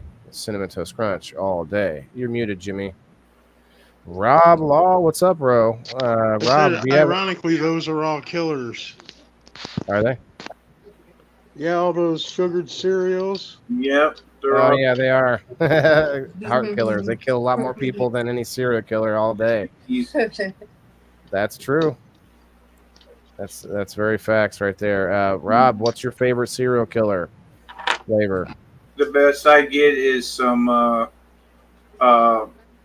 oatmeal with some medicated honey if I'm lucky. I just recently got a really good new oatmeal. It's stone ground blueberry. A new oatmeal? That's my go-to breakfast every morning's oatmeal. I'm about to go serial kill some Fruity Pebbles. Oh snap! Oh, I wish. Shut up. Oh snap! That used to be my jam. I would kill a whole box of Fruity Pebbles when I had the munchies. Yeah. Fruity Pebbles with some medicated marshmallows. Oh, that's a good idea. Have you guys ever mixed cereal together? Like you got a little bit of this left, you mix it up with like your, you know, like some like like honey bunches of oats, you know, mixed up with the last bit of like your Fruit Loops or whatever, you know, go to town. Oh yeah. Done it many like I'm gonna puke. Count I've chocolate. done some crazy shit with the munchies and cereal, like peanut butter Captain Crunch with Pepsi instead of milk. Oh, never thought of that, Jimmy. I love Captain Crunch. With I don't Pepsi, get to eat those. Kelly doesn't buy with those. Pepsi or Coke instead of milk. Only did it because I was out of milk, but I had the munchies and I wanted peanut butter Captain Crunch bad. Kelly never buys me those cereals. I don't. I'm lucky if I get once in a while. She'll get me like a honey bun or something if I'm really a good boy. But that's about it. Timothy, that's okay, bro. A lot of them just watch Rumble. Rumble's more of a Saturday morning's my viewer. indulge day. I'll get like a jelly donut or something. Kim's here. Hello, Kim. How are you? Hey guys. I hope you're okay tonight. You trying to get your mind off things and relax a little bit? Yeah, just smoking lots of fucking joints. Yeah. Now don't go back to cigarettes. Nothing. Oh no, I haven't. And you know, Kudos. if I was gonna, I would by now. I think, By right? now you would. Yes. You're strong, Kim. You know, if that was gonna happen, it would have fucking happened by now. So I think I've got that licked. You're a fucking badass. That's all I got to say. Good job. Yeah. Much tougher than me, man. The motherfuckers got a hold on me. Yeah, they do. So quitting smoking cigarettes was harder than quitting fentanyl. Oh, Right. that's That's saying what I've been telling people. I quit heroin cold turkey fucking 20 years ago, and cigarettes are killing me. Yeah. Well, Yeah. you know what I say to that, Kim? Let's go. And you know what I say to that? That's right. That's for Jimmy. Because, and that's no joke. I mean those buttons are like emojis for me. And my mom has had a lot of problems with the cigarettes, and like I don't want to see other people with an oxygen tank in multiple rooms of their house. Yeah, man. Yeah, man. You know. And I hear you. Like, I'm waking up in the middle of the night fucking coughing, waking up every morning coughing, can't get out of bed until I have my 5-minute coughing fit before I get out of fucking bed and shit, right? I mean, packing a half a day for 47 years.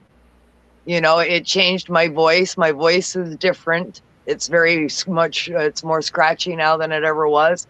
And one weekend, babysitting my grandson, who's a newborn, and just looking down at him and thinking, okay, a year from now, I got to chase this kid in the yard. Right. And like, okay, that's not going to happen. So, like, fuck, I got to do something now. Yeah, and you want to be here a year and 10 years That's and right. 5 years. You want to be here. That's right. I want to see him graduate high school, man. And just having those stinky fingers and touching the baby and, breathing that hot air on them, that they're sitting there like, get off me, garbage breath. Yeah, yeah. You smell like hot garbage. Yeah. And it's true, right? Like, I mean, fuck, man. So I feel better. I don't cough when I get out of bed now. That's good. The cough is gone. Awesome. I'm 63 days. I got in now, and my cough in the morning is gone. So that's fucking right on. Man, that's amazing. Already you've seen improvements. Yeah, man. We got Cullen in the house. What's up, bro? So how long are you on now without cigarettes? 63 days. 63 days. So just over, I thought 2 months. Okay. That's yeah, 63 days, man. Yeah. So you guys, the reason that I jumped in tonight, I heard your topic, is serial killers. Yeah, it's a crazy one, huh? All right. Yeah. So here in Canada, I don't know if y'all know, it must have made the news down there. I think it was fucking worldwide. We've got one that's back in the news. Let's hear it.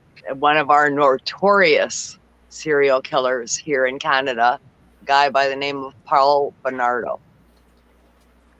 Paul Bernardo raped and murdered, we don't know how many women. They found evidence of at least 6 that he was involved with, but it was a duo. It was him and his wife. His wife's name was Karla Homolka, and she got 10 years and then wound up getting out of jail after only serving 10 years. Her sister was one of the victims, and she's the one that lured her sister into it. And they raped and drugged, raped, and tortured women and then killed them. Her sister wasn't killed, but she was raped, drugged, and tortured. And Karla now is free, and she's remarried and living happily ever after with a millionaire in like fucking Barbados or some goddamn thing, raising her 3 children. Wow. Wow. Is there anything more recent? This says July 20th this year, which is pretty recent. They just moved him from maximum security to a minimum security prison. Because he's an upstanding citizen in the prison system, you see. He's doing all of the right things, and he's rehabilitated, you see. A Scarborough rapist is what they called him. Yeah, the Scarborough rapist. I mean, this guy was responsible for dozens upon dozens of rapes. They could only make so many of them stick, but he was charged and convicted as a serial killer. And they've just recently this year moved him from maximum security prison down to a minimum security prison. And everybody's losing their fucking shit up here. And rightfully so, because this guy, I mean, and Carla, I mean, her getting out, she changed her name and she's got 3 kids. And like, it's like, what the fuck? Man, I wonder how many. A lot of the times that have partners are typically, they're typically women that are partners, I think. Yeah. And they choose these partners because they're weak-minded in some way and they can control them so that they can manipulate them to do whatever. Were they up in Canada? That's probably what her deal is. At least 18 victims, 18 women. Killed 3 others, according to, Yeah, but this is one of Canada's notorious. That's current. That's insane. Right, I think I just saw. I mean, since we've been discussing this stuff, I was watching a show called Suburban Dreams, and they went over a Canadian couple. I think it was them. Yeah. Probably. That's crazy. Oh, we've got Kasia in the house. Oh, what do we have here? She came up to show us. Look at what we got here. Somebody needs the screen. Let me bring her up. Oh. Looks nice. You look wonderful. Thank you. Look at that. You look great. Are you still working on it, or is it finished? It's finished now. Are they still working on your new glass eye? That's your spare that you're wearing right now, right? I am wearing my spare. All right. Thank you, Kasia. So what? It looks like a little bit like the Sally, but not quite. Like, what is it? Fully, just a zombie. Because it almost looks like Sally. If you went to the full face, it would almost look like. Well, it's that color because it glows in the dark. Ah, that's right. I saw it on Instagram. I saw it on Insta. Oh, it looks cool. Cool. Good job, Kasia. Thank you. Thank you. Very cool. Sorry to just come in here. Looks fucking awesome. Why? That's what it's for. That's why. That's why I pinned the link. Do it. Yeah, we were talking about Canada's serial killer, one that is actually in the news right now that they took from maximum security down to minimum security, and it's caused an uproar. Right. What's his name again? Paul Blart? Paul Bernardo, yeah. Oh, that's right. Sorry. Paul Bernardo. I was living in Scarborough when these rapes were taking place. Oh my goodness. Oh boy. Scary. Yeah. He looks like a. I don't know. In retro, in like hindsight, looking at his creepy pictures, but that's just like how the media. I'm sure he's got some like normal looking pictures out there too. Maybe I don't know. This one. Yeah, I mean, they do that. They find the fucking. You're right, Waylon. That's exactly what they do. But I mean, in all of his pictures, like family and shit, and that he looked like basically a normal guy. You know. What'd you say, Jimmy? I said they were a good-looking couple. That's how they lured people. Yeah, that's true. Lisa May, go ahead. I said all monsters look like normal people. Don't ever forget that. That's right, Lisa May. That's right. But like this guy just looks growing up like in Washington, there's so many famous serial killers from here. I mean, yeah, there is a lot from the West Coast. But like looking at this picture, I would say that when he was younger, I'd be worried about my cat. You know, if he was my neighbor. Oh yeah. I'd be like, "What's happened to my cat? Where's the neighbor boy?" Yeah, these kids, these people, I don't know. I'm with you, Waylon. I think I get a vibe, but I think not everybody does. But I mean, I can look at these kids, and some of them are like, "Yeah, don't leave that kid alone in our fucking house." This one's not bad. That one's not bad. That's him when he's young, and he's like, "Oh, we're just chilling, we're having a good time." I don't know if you can see that really. No, I just keep making it smaller. Okay, but yeah, him and his girlfriend there. I don't know if it's the same person, but still a psychopath. Despite move to this is the one. This is the story that we want here. Oh, you can't see it right now, but says move to medium security prison does not negate the fact he is a psychopath. Commissioner Ann Kelly said a review of the controversial decision to move him out of the maximum security Mulhaven institution concluded it was sound and followed all applicable law and policies. Millhaven is one of Canada's most secure prisons. The prison cells, the guards walk on your on the ceiling. So the bars are on the ceiling as well, and that's where the guards they walk like they're above you in Millhaven. It's one of our most secure prisons. Boy. Oh, didn't they make a documentary on Netflix about him? And yes. They Carla Homolka raped and her they sister and murdered her. Yeah, and they made one on Carla too. I think the chick from remember that 70s shows Donna when she dyed her hair blonde. She dyed her hair blonde because she was playing the role of Carla Homolka. I do remember that there was the movie about it, but there's like I think I saw that movie. No, I need to check that out. I would have to look. Let me see. I'll look it up. All this is the National Post. Looks like a good article on exactly what you're talking about. But let's see, movie. I'm gonna just type in movie about Paul Bernardo. I want to say Paul Blart just because I think it's funny, but I'm gonna type in Paul Bernardo. It's called Carla in 2006. Yeah, Carla. Based on real events. Donna from that 70s show played her. And his wife, Carla Homolka, kidnapped, sexual abuse, and murder 3 young girls based on real events. Except they did a lot more. Sheesh. Yeah. Well, that's the 3 he got is the only ones that they can talk about because that's the convictions that he got, right? So, but they know and have evidence, but he wasn't tried and convicted for all the others. Carla is what it's called. Okay. But I mean, they did this to her sister, and it was apparently her idea to lure the sister.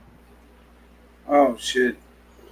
She, like you said, Kim. It says Carla Homolka, who was married to Bernardo at the time, was released in 2005 after completing a 12-year sentence for her role in the crimes committed against French and Mahaffey.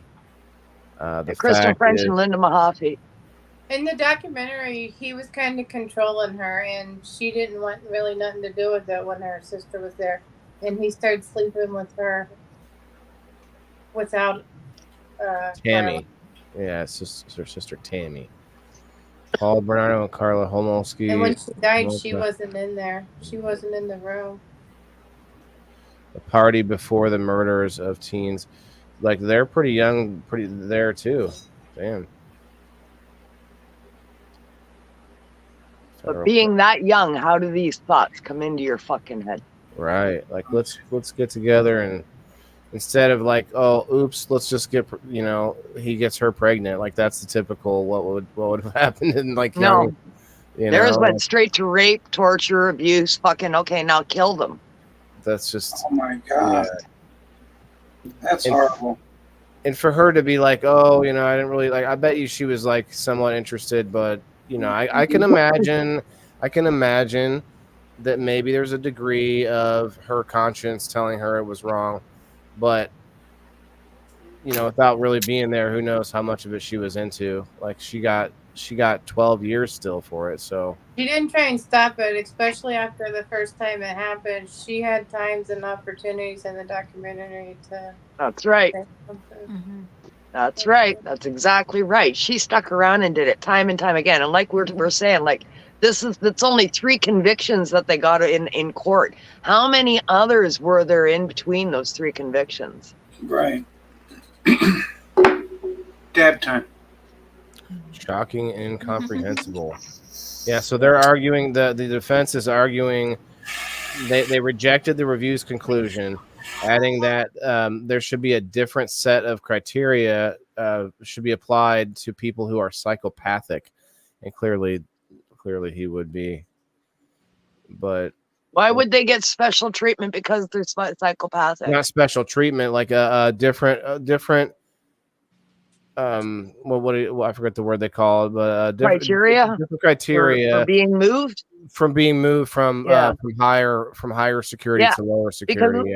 Because a psychopath can plan this shit out for decade after decade and sit and be on best behavior and just biding their time and waiting. That's their specialty, these psychopaths. So yeah, there absolutely should be something different for them. They're waiting for their opportunity to strike again in a minimum security setting. Yep, agreed.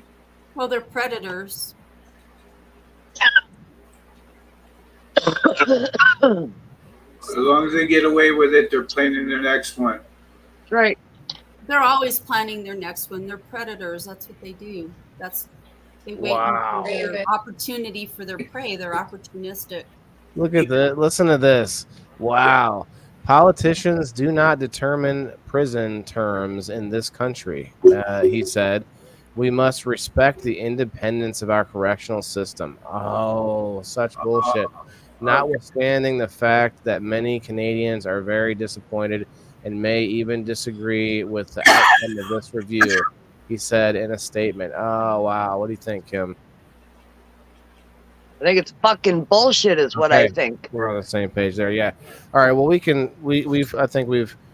that is pretty recent though. Damn. That is. I mean, that's why when I heard your subject matter, it's like, okay, serial killers. Yeah. Okay. Check out what we got going on up here. This is fucking bullshit.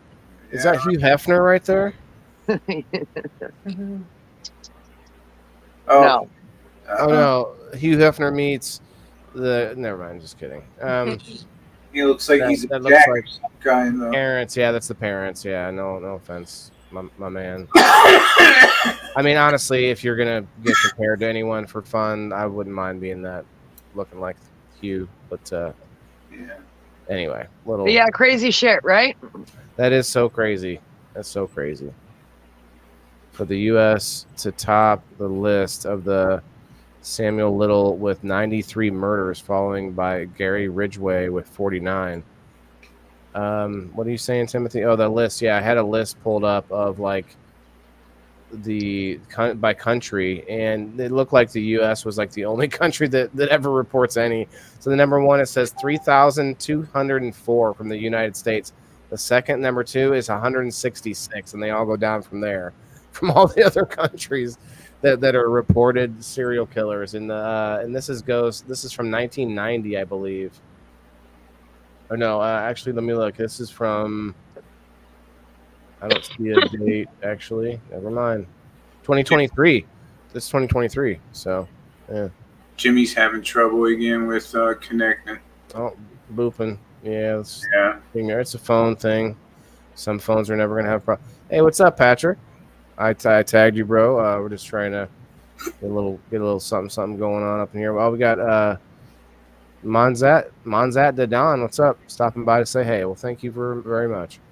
I thought I'd come and say hi. I love you all. I hope everybody has an amazing night.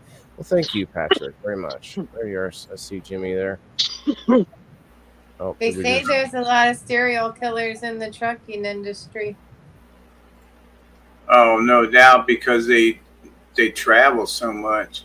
Mm-hmm. Easy to get rid of bodies, easy to fucking move on, easy to cover your tracks. Supposedly there's like 38 of them that just work up and down the 101 on the West Coast. Oh yeah, I remember stories like that. Netflix about it. Was it called Joyride? Candy cane. And what about what about the carnival people that we know somebody who claims to mess around with the carny stuff? I bet Melanie would. She's busy out working, but man, I bet she would be able to talk on that a little bit. Yeah. Yeah, guys, share it out if you're over on the Facebook. Thank you guys for stopping through, though, for showing some love. Got 20 people over on my Rumble, guys. We're probably gonna get everyone on a wheel here in a second. Yeah, I have over on yours. I had my 2 cents. My phone's about to die, and I gotta go. Well, bye. Bye. Later, Joe. Bye, Joe. Bye. Bye, Joe. Oh, I heard a thing and a boob. Well, Jimmy's here, so we got somebody new. Oh, this is our friend from Rumble. I see him waving. Can you do me a favor? Wave one more time. Militant minded. Okay. All right, just making sure that you're actually there. What's up, brother? Militant minded. No. Okay, you've got the double M. You know me. I'm actually what my name is Waylon Maccabee is my name. I was waiting for it. I was wondering if you had one too. There you go. Hi, everybody. What's up? Yeah. Well, bless you. For now, you are blessed, my child. Yeah, bless you. Oh, I went too far with your mic. Militant. So you came back to Facebook for us, man. That had to be like painful, right? Yeah, it was. I appreciate that. You found the link on the phone again. Yeah. But yeah. No, it's cool. I'm enjoying. I've been viewing the community all day at work and check comments and this and that. And it's been very insightful for sure. I've changed up my grow list and what I've been planning on and things like that. But cool. Yeah, it's an awesome community. I really appreciate what you guys put together and what you're doing. So how long have you been messing around with Rumble? For I don't know, a couple of years. Yeah, that's me too. Kim, a few years now too. Yeah. Yeah, I think around probably the first of the year. I don't know if I'll use YouTube at all anymore. It's so sad. I use it. We're on it right now, but what am I gonna get out of it? Like the only good thing about it, and I know we're getting a little off topic, but Rumble doesn't put your stuff in a playlist. YouTube, I can actually take my stuff and set it up into a playlist, and I can use it that way. Anyway, well, enough said. One good thing I could tell all you guys that have been looking at Rumble and learning about it, I do talk with the developers of Rumble. I've talked with them. They're really working hard on mobile Rumble because there's a big push for live assets on any platform now. So the big push for Rumble is mobile. So they're trying to upgrade so the viewers for live streaming can have a better experience on their app. That's their big push now. But I hang out in their Discord with them and talk with them, and we've been setting up APIs, and my buddy made a bot for their chat. So now if you want alerts on your stream using OBS, I wish the fuck they'd answer my email. Yeah, they're honestly, you'd have to imagine now. So that people can communicate in their chat.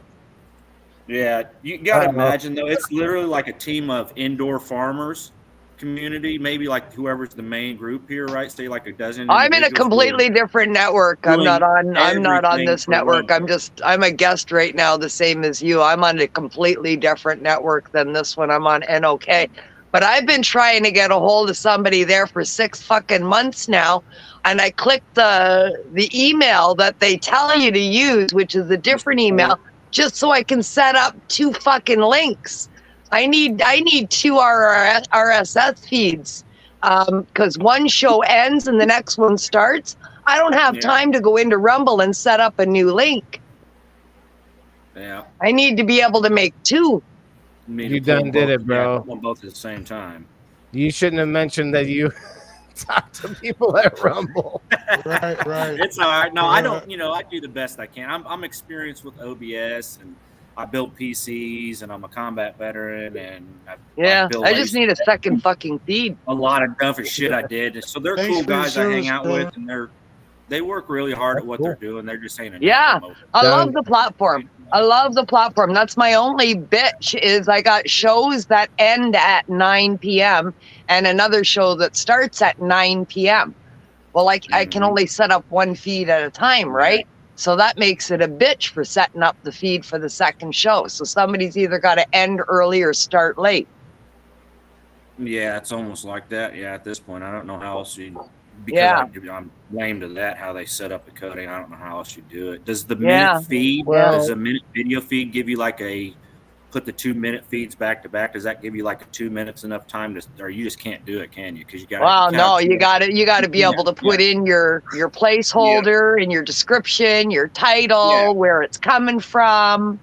Then I got to take off of the channel and then build your second show off of the creator. If I had a half-hour leeway, man, I'd be golden. Yeah. Yeah. I'm sure it'll get there. I just couldn't tell you how long.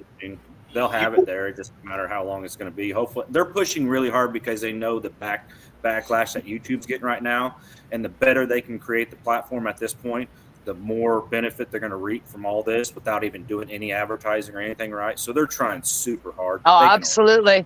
We're pulling 800, anywhere from 600 to 800 views on our interview talk shows on every week, and those same shows on YouTube are pulling anywhere from 20 to 30 views.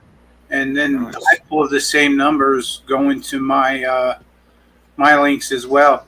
Oh, Kim, if I'm not mistaken, you can't start a back-to-back Rumble anyway, right? Because it still processes for like 20 minutes and before you can even start it. Yeah, but you can go in on the original one that you're on, and you can. There's a spot where you upload your where you got your codes, right, for your RSS feed, and there's a spot there where you can click end stream, and it'll still process. But as soon as you click end stream, then you can start a new one.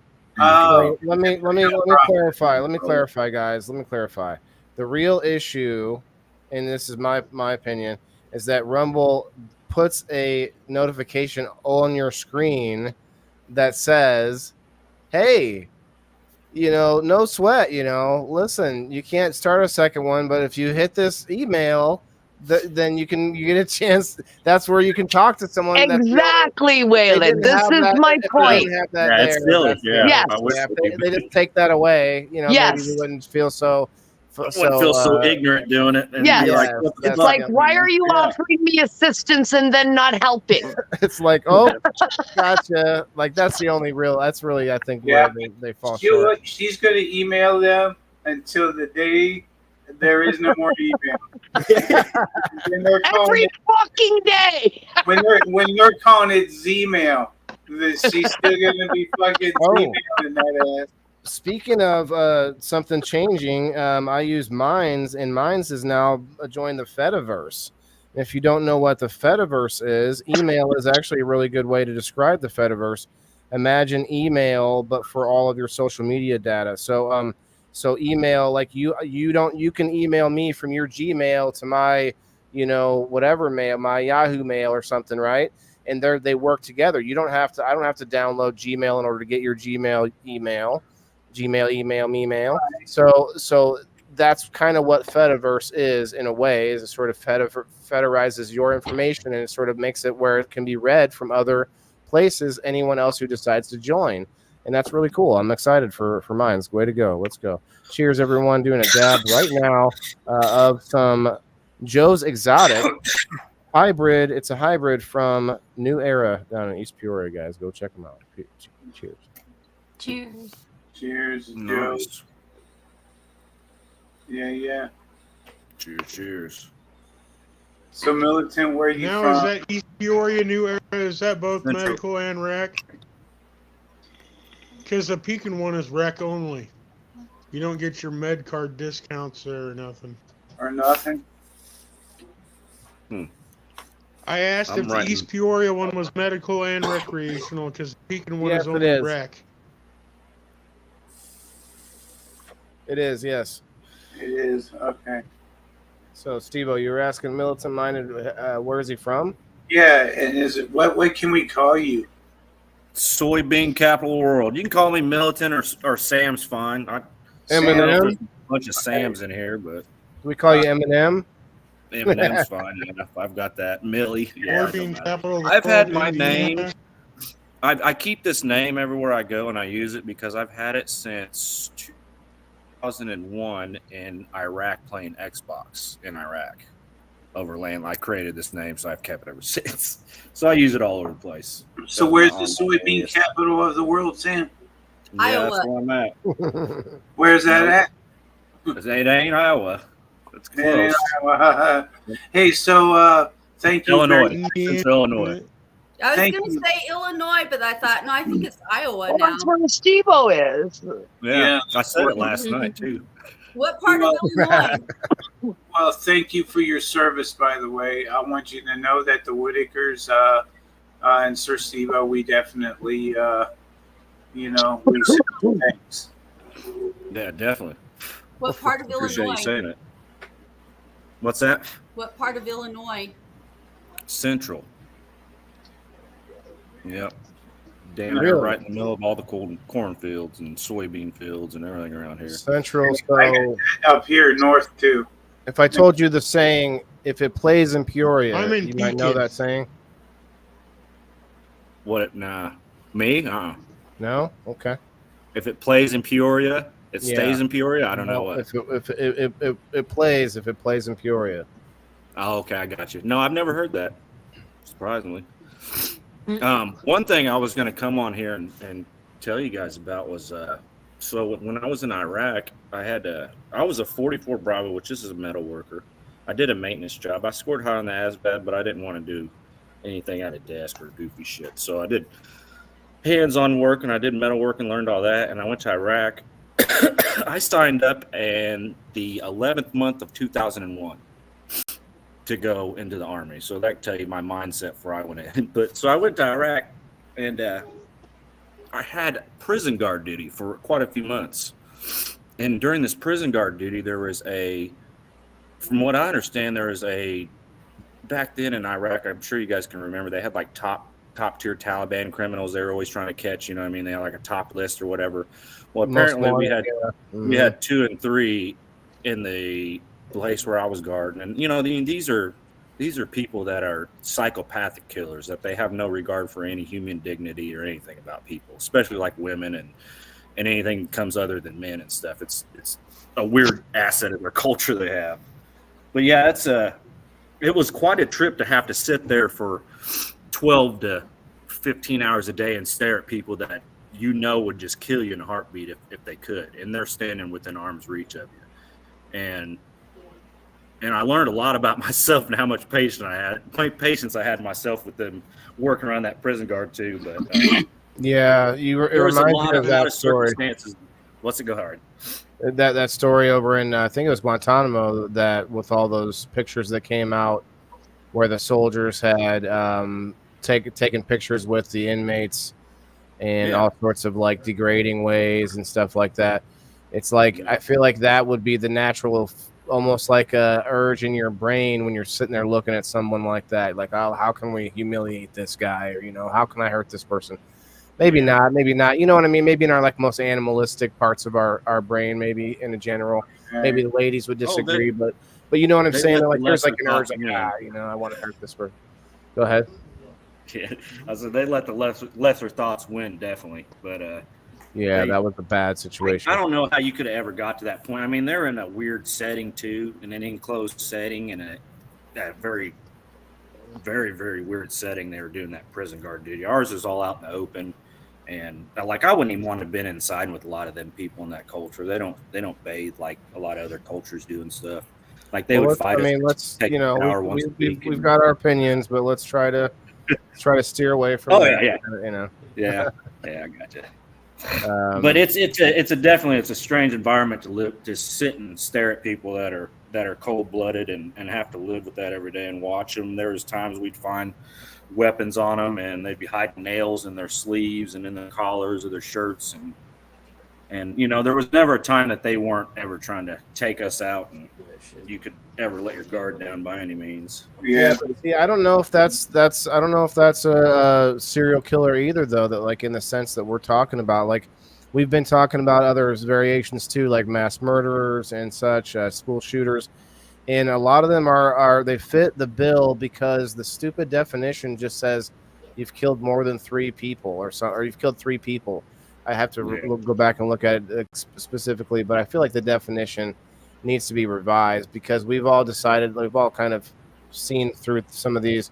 They kill people in sort of a methodical way. Usually it's the same way each time, right? It says term serial killer means a series of 3 or more killings, not less than one of which was committed within the United States, having committed common characteristics such as to suggest the reasonable possibility that the crimes were committed by the same actor or actors.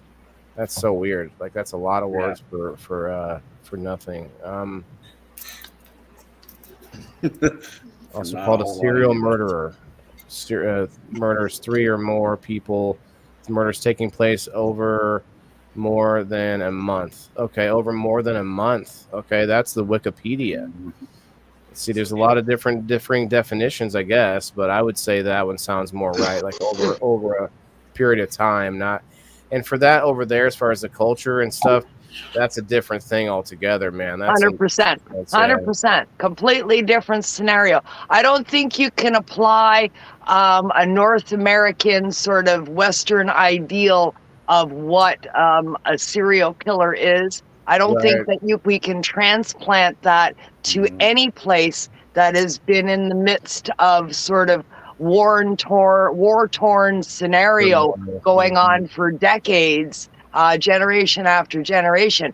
Any place that's got that sort of circumstance going on for their environment, our definition of serial killer wouldn't fit there. Yeah, and I think I just read, I believe I might have missed it, but I think it sort of specifically mentions a Western thing. Yeah. Go ahead, Steve. Yeah, any nation that's been war-torn, our definitions of these kinds of things would not fit there. It wouldn't apply because their situation is so very different. Yeah, I mean, they may have to be in there killing, but they're not. Yeah. They're not killing. And we have no idea because we're not there. We know what the news tells us, and we all know in 2023 how much we can rely on the information that's coming out of the news, right?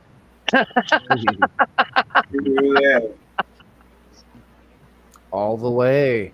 Wasn't like one of Saddam Hussein's brothers, like a butcher, like he killed shitloads of people. Mm-hmm. Yeah, there was people like that in that prison. I mean, absolutely, there was people that wanted to kill, but like you said, they don't necessarily make them a killer because they're born and bred to be that. It wasn't they evolved from a pure society that gave them love and showed them affection, and they pushed that. They were straight killers. Yeah, different thing altogether, right? Culture, right? Culture, they're bred to be. The way they talk and the way they even present themselves to others in the world is just totally different. You know, they're commandful. They're representative of themselves in a forceful manner when they talk to each other. You know what I mean? It ain't how can I gracefully respect this person when I communicate. It's I'm going to tell them this and that's it. You know, that's like it's a strange thing to try to grasp. But yeah, they're bred into that shit for sure. The art of communication, man, it's definitely more of a Western civilized type thing. I mean, like.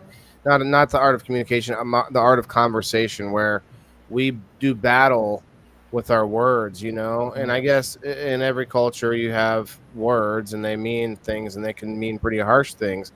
But with us, like the debate stage and stuff, like is that? I don't think it's only Western, right? I'm sure there's other places. I'd have to do some research first, but I feel like we love to argue and just talk about things more as more of a Western thing, you know. We have an emphasis on being polite.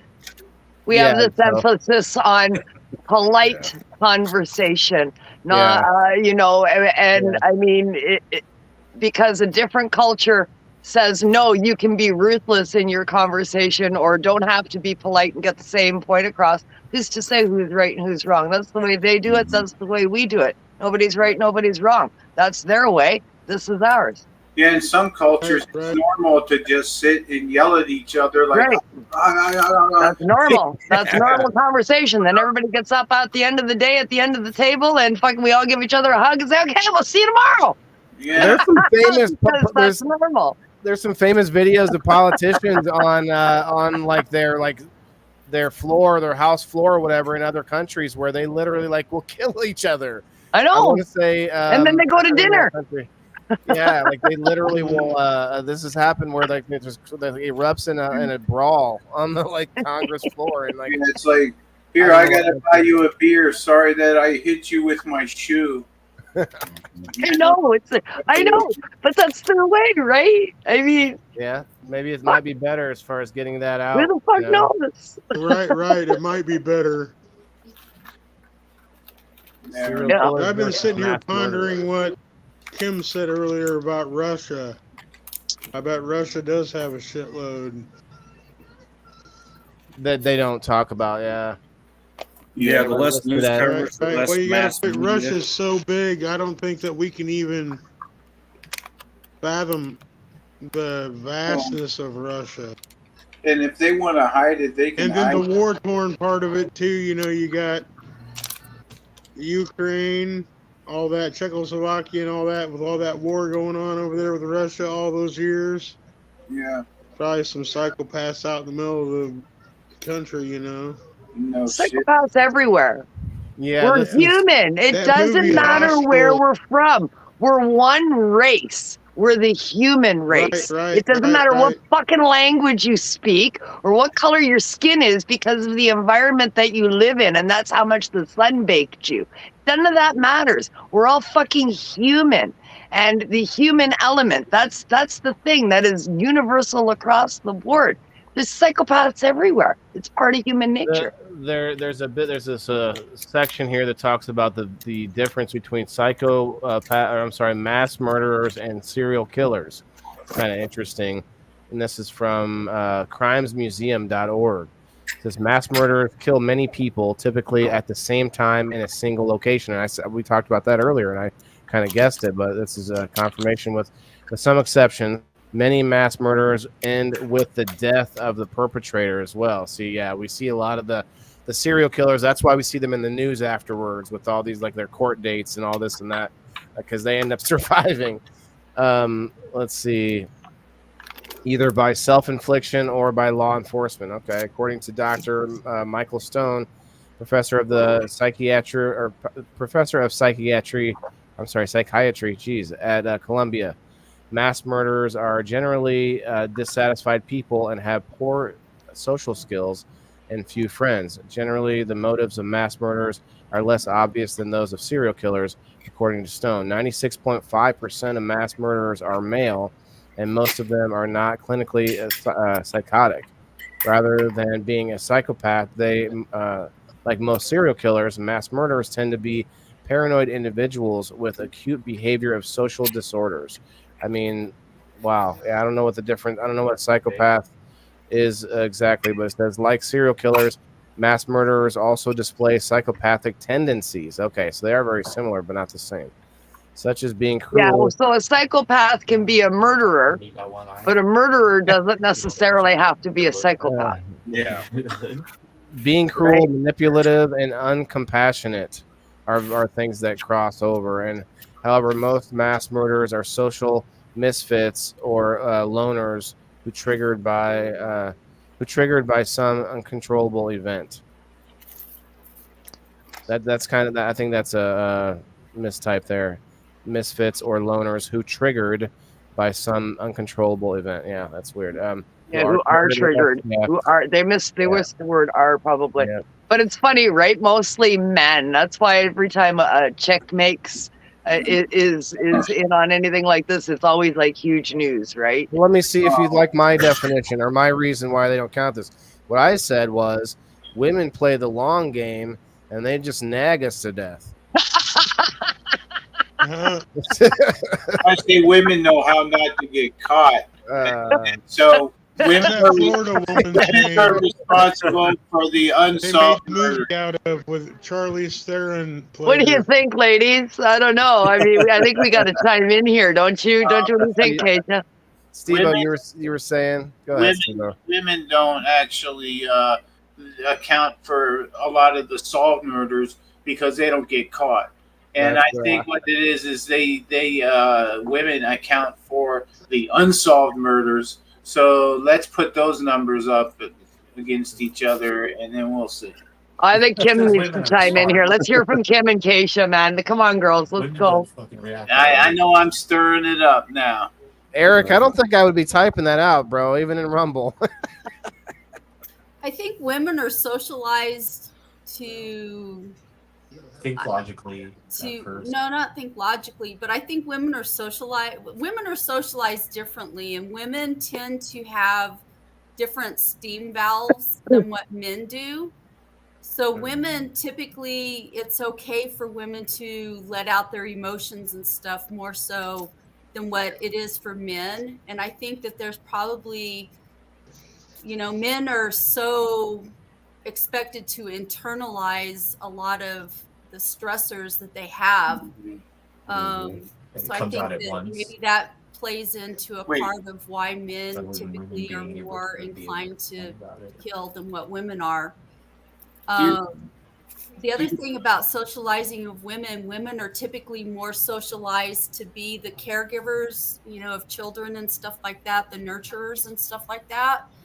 So I think there's part of the socialization of, that goes along with women that plays into that too. Do you have somebody with you, Kim? Which one? Which Kim? Like right now? Yeah. No. It sounds like somebody's talking in the same room. I was wondering. You probably hear my TV. Oh, maybe that's it. It just sounded like somebody was commenting. I couldn't understand what they were saying. Yeah, no, I'm by myself. And I don't have anything on. Oh, no problem. No problem. Yeah. I think a lot of it has to do with socialization. Serial killers are typically people that are sociopathic and psychopathic. There's an element of mental health. It's usually like a personality. A lot of psychopaths, or not psychopaths, serial killers have personality disorders that fall either into the sociopathic or psychopathic realm of what do you call it? Antisocial personality disorders. I got one for you. Then. Let me explain it. We've got we try to shove young boys into seats for 8 hours a day, and we make them stare at a chalkboard and look at pages on a book, and instead of being out there experiencing life with maybe with their father or with in a different way maybe of learning, depending on the energies and the way the boys not just boys but women as well. But the thing is, I think our way of sort of churning them out into factory workers, like we sort of did when we sort of industrialized the school industry, and I really think that there was something to times of mass war back in the day. Think medieval times or whatever, but a lot of psychopaths were sought after. They were looked at as they were probably officers and generals and shit, because these are the guys that were like, okay, I know how to kill the most of the enemies, let's go. Like those are that's what you needed back then, when it was like sword in hand and early pistol in the other hand, whatever. My point is, nowadays that there's no outlet for that type of maybe you go play football, okay, now I can hurt someone, right? But you have men are sort of bred for that kind of a thing, right? Aren't we sort of bred for, hey, it's throw the body, we're meat shields sort of in the long run of things, and nowadays anyone can be in war because we've equaled the playing field with technology and everything, and there's nowhere for those psychopaths to be useful anymore. That we used to toss them into those kind of things. Now it's okay, they're going to government and politics. You nailed it. At the end, you finally got there. I was waiting to see if you would get there, and you did. That's exactly where they go, Waylon. They've gone into politics. They haven't gone anywhere. They haven't gone underground. They've just gotten quiet. They've gotten strategic, and they've gotten together, and they make a boys' club in fucking politics. Those psychopaths are now running the goddamn country. Or the world, yeah. I mean, well, your country, my country, every country. It's everywhere. Yeah. War is good for business. Wasn't their only playground.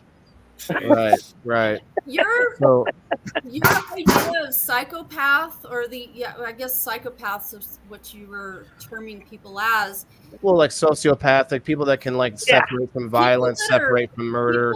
People that are psychopathic and sociopathic, there's a mental health component to it, which means that they have a predisposition towards particular antisocial personality disorders. There's this whole argument in psychology of whether it's nature versus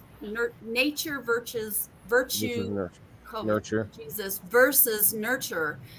And I think there's an element of both. I think that people that have psychopathic and sociopathic tendencies are born with a predisposition towards that.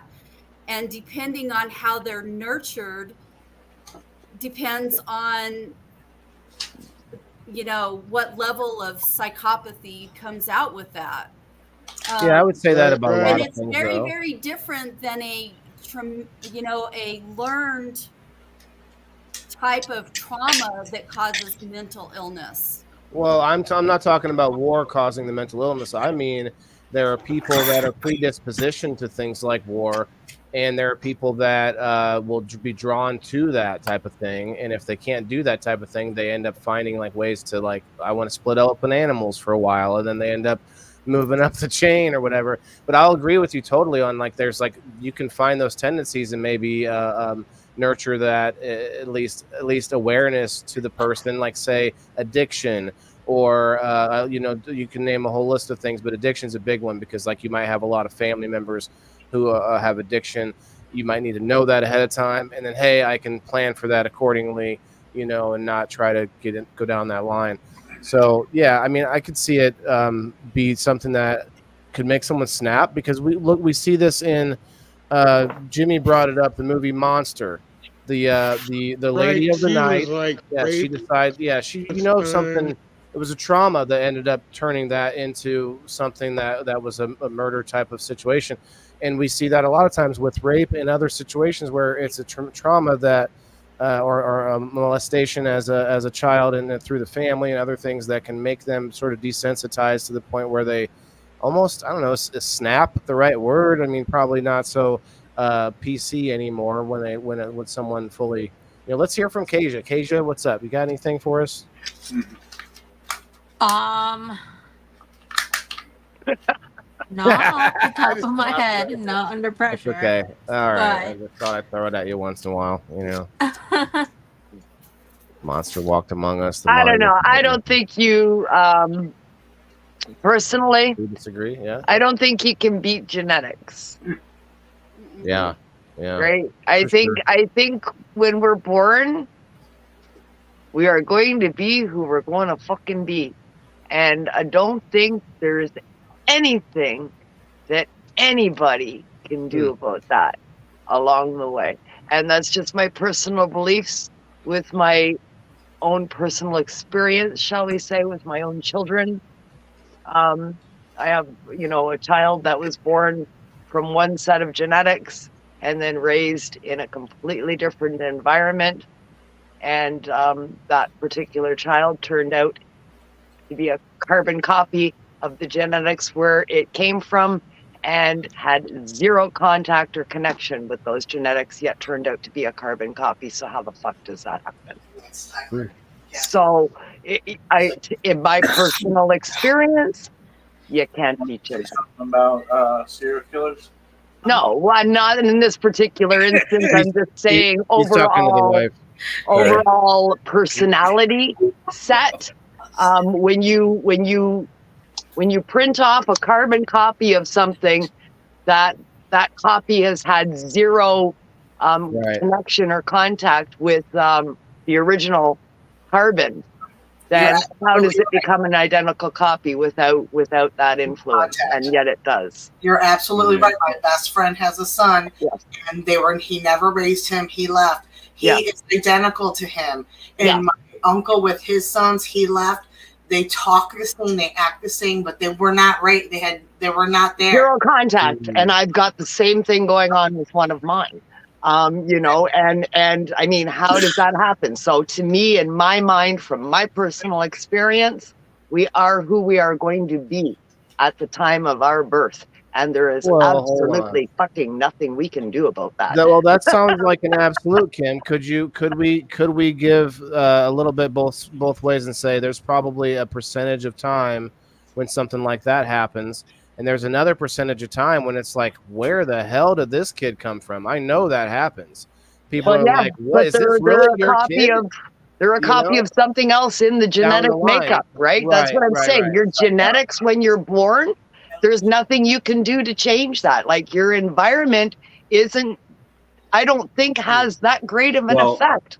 I think Maybe on maybe extreme overall for your situations. life it may, Right, but right. how you are, who you are as a person, your makeup in general, your personality of who you are as Mannerisms, your core, that is set in stone the day you're born, and I don't think there's anything anybody can do about it. My personal experience, my personal Think of what belief. that lady's name was, but the movie Monster. Definitely her environment and the way that she experienced things definitely made her a killer. Oh, yeah, absolutely it could. But who she was at her core probably wasn't a killer. I'm talking about how you think, how you act, how you talk, the way your thought Right, I'm in processes agreement work. with that. The reason we live in such a violent world Yeah, was because all of women that. had been of violence all through history. Yeah, all of that. You know, I think your environment when you're raised, it can absolutely accentuate one portion of that preset personality or another. You can have portions of it accented or highlighted, but I think at your core, you're set when you're born. Well, you know what's crazy is Steve-O never was raised by his father and didn't meet him until he was 24 and only saw him maybe once on an occurrence. And when we went to dinner with him, they look the same, they talk the same, they like the same foods. This is what I'm saying. It's just when you see it happen, and like there this are is what I'm saying. Like maybe that's not. Maybe you can try to change your path, so don't exclude that. But what I'm saying is, it's a core thing. Yeah. Where did you get that from? Right there. So when we eat the food, oh my gosh. Yeah. When we say like your personality, would that be, or would that be too limiting on what we're saying? I don't know how far. I don't know to what extent it would go, but Right. I think your core makeup is preset.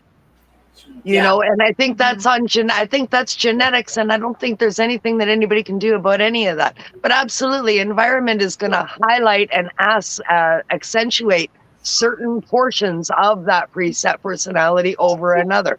But that preset template is already there. It's there, but so when we talk in America, at least when we talk to a doctor, we're like, they go over medical conditions in your family.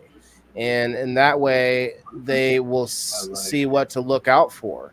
And so in that way, you can maybe, it's not that you're changing your preset, but you're looking out for problems with it that could be an issue, like, say, addiction or whatnot. And so you can maybe avoid those pitfalls just by being more aware, in general. So I think it works. Mannerisms. It's funny, Steve-O, you are obviously experiencing the same thing that I'm sitting watching, with my son, because his father, his biological father, I mean, I watch my kid take a drag of a cigarette and I see his biological father, just the way he holds his hand, the mannerisms, the way he eats, the way accents in his words, his looks, forget it. I mean, they could be brothers, for Christ's sake. They look so much alike. I mean, it's weird seeing mannerisms that take place, and these are mannerisms that this kid never seen, right? Yeah. So how the fuck does that happen? Genetics, I guess, play a part, but your path in life, that's something that you choose usually, but your mannerisms, things of that sort, I think that genetics has a lot to do with it. Yeah, absolutely. Because the looks, I get it. Okay, that's genetics, absolutely, 100%. Loss of hair, same hair loss he's got, and all of that kind of stuff, right?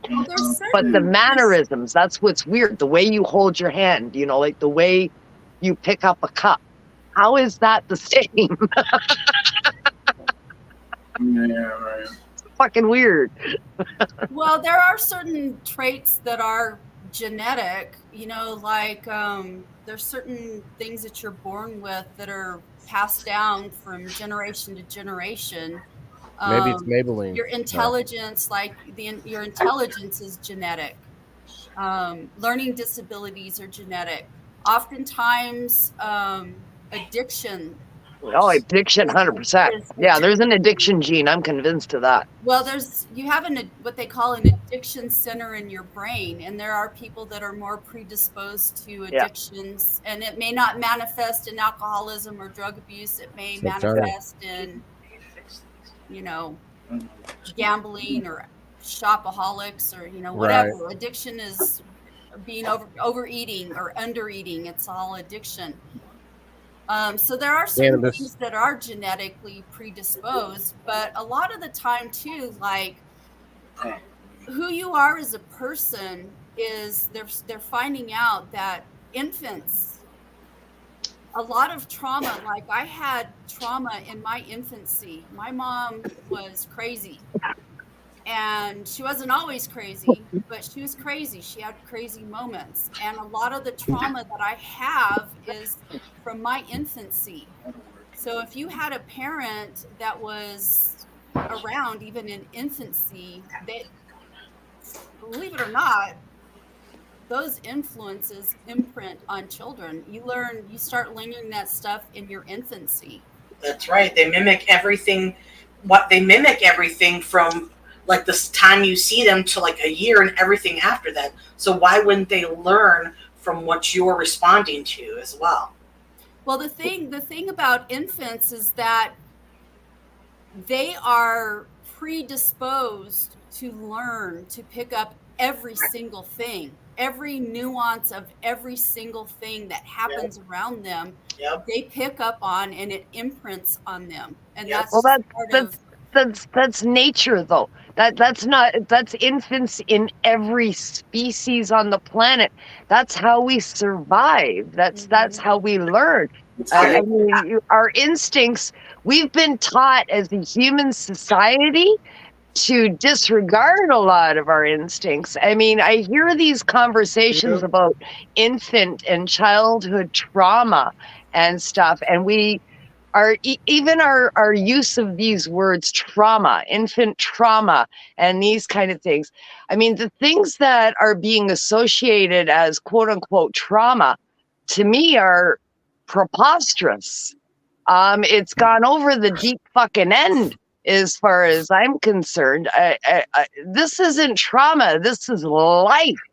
If we start identifying and labeling every learning experience and everything that happens in human nature and in human society as trauma, then we got a tough road to fucking climb. And then we wonder why our kids are the way they are today.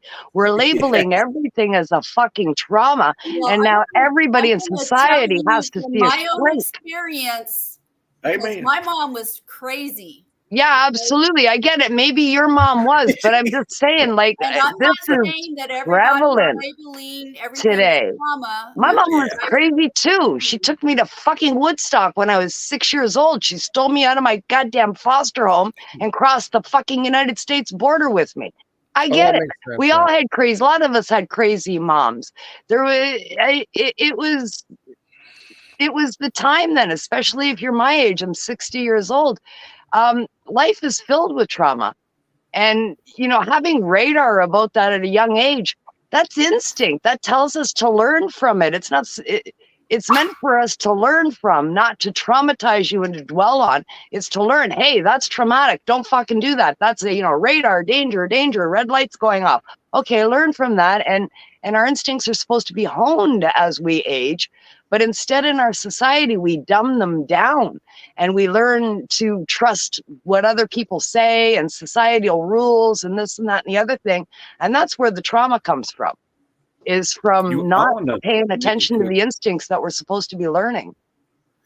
A quick point I wanted to make, and it just piggybacks right after what you said.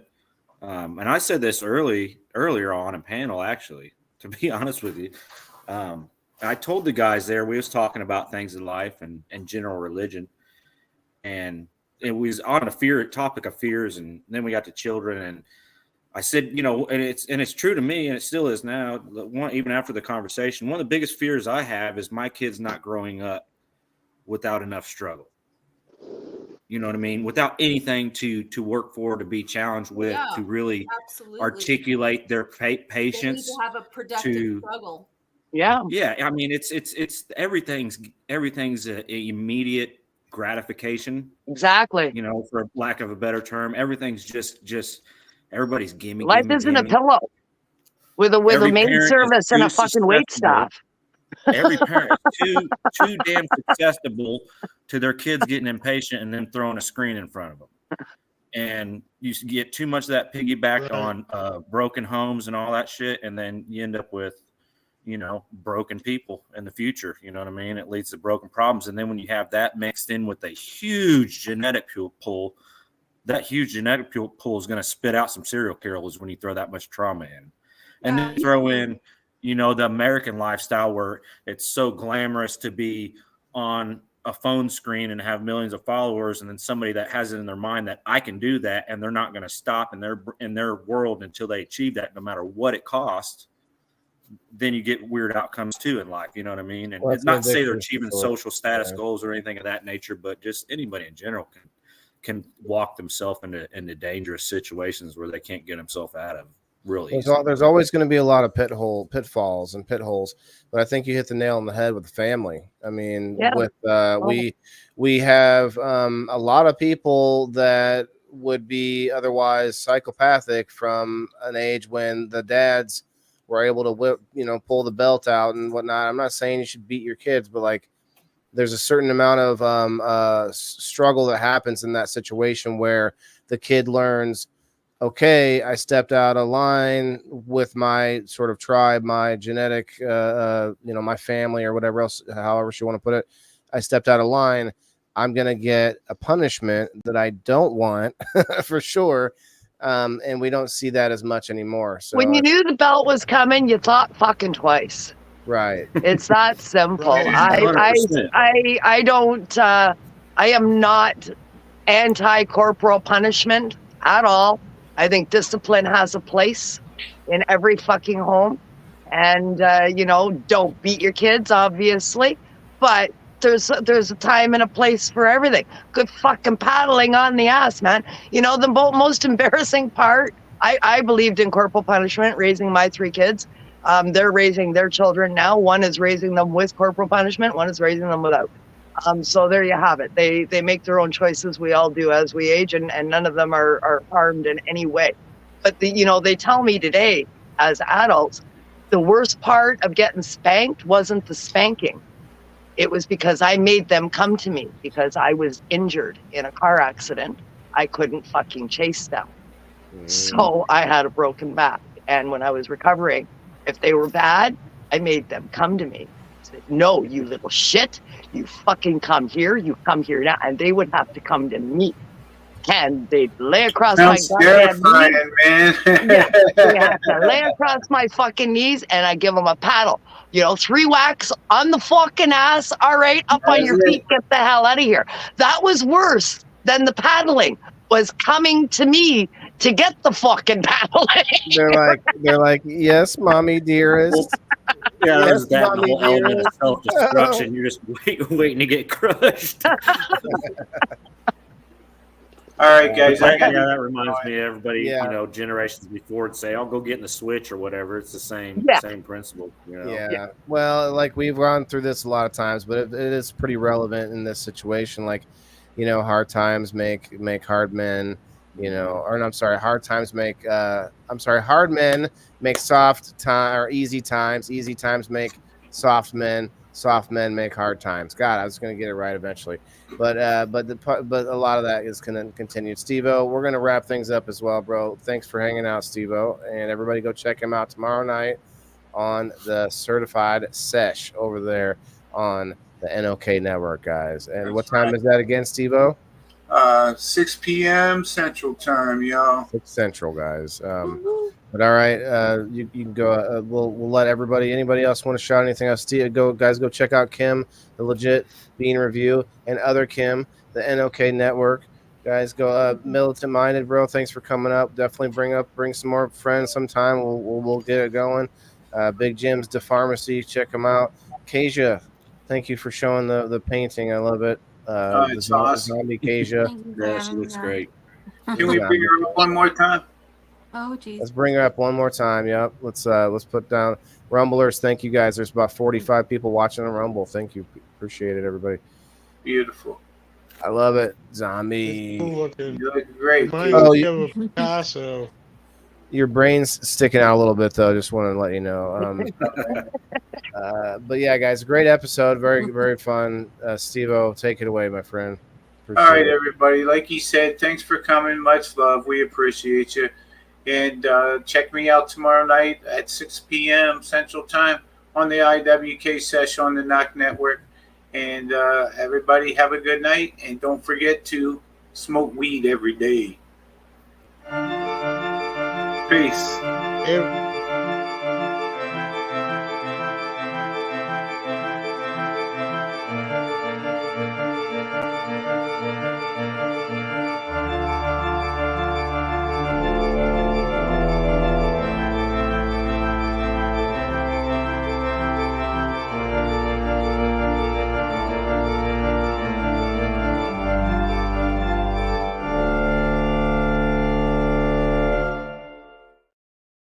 I said put the lotion on the skin. Oh, have a good night, everybody.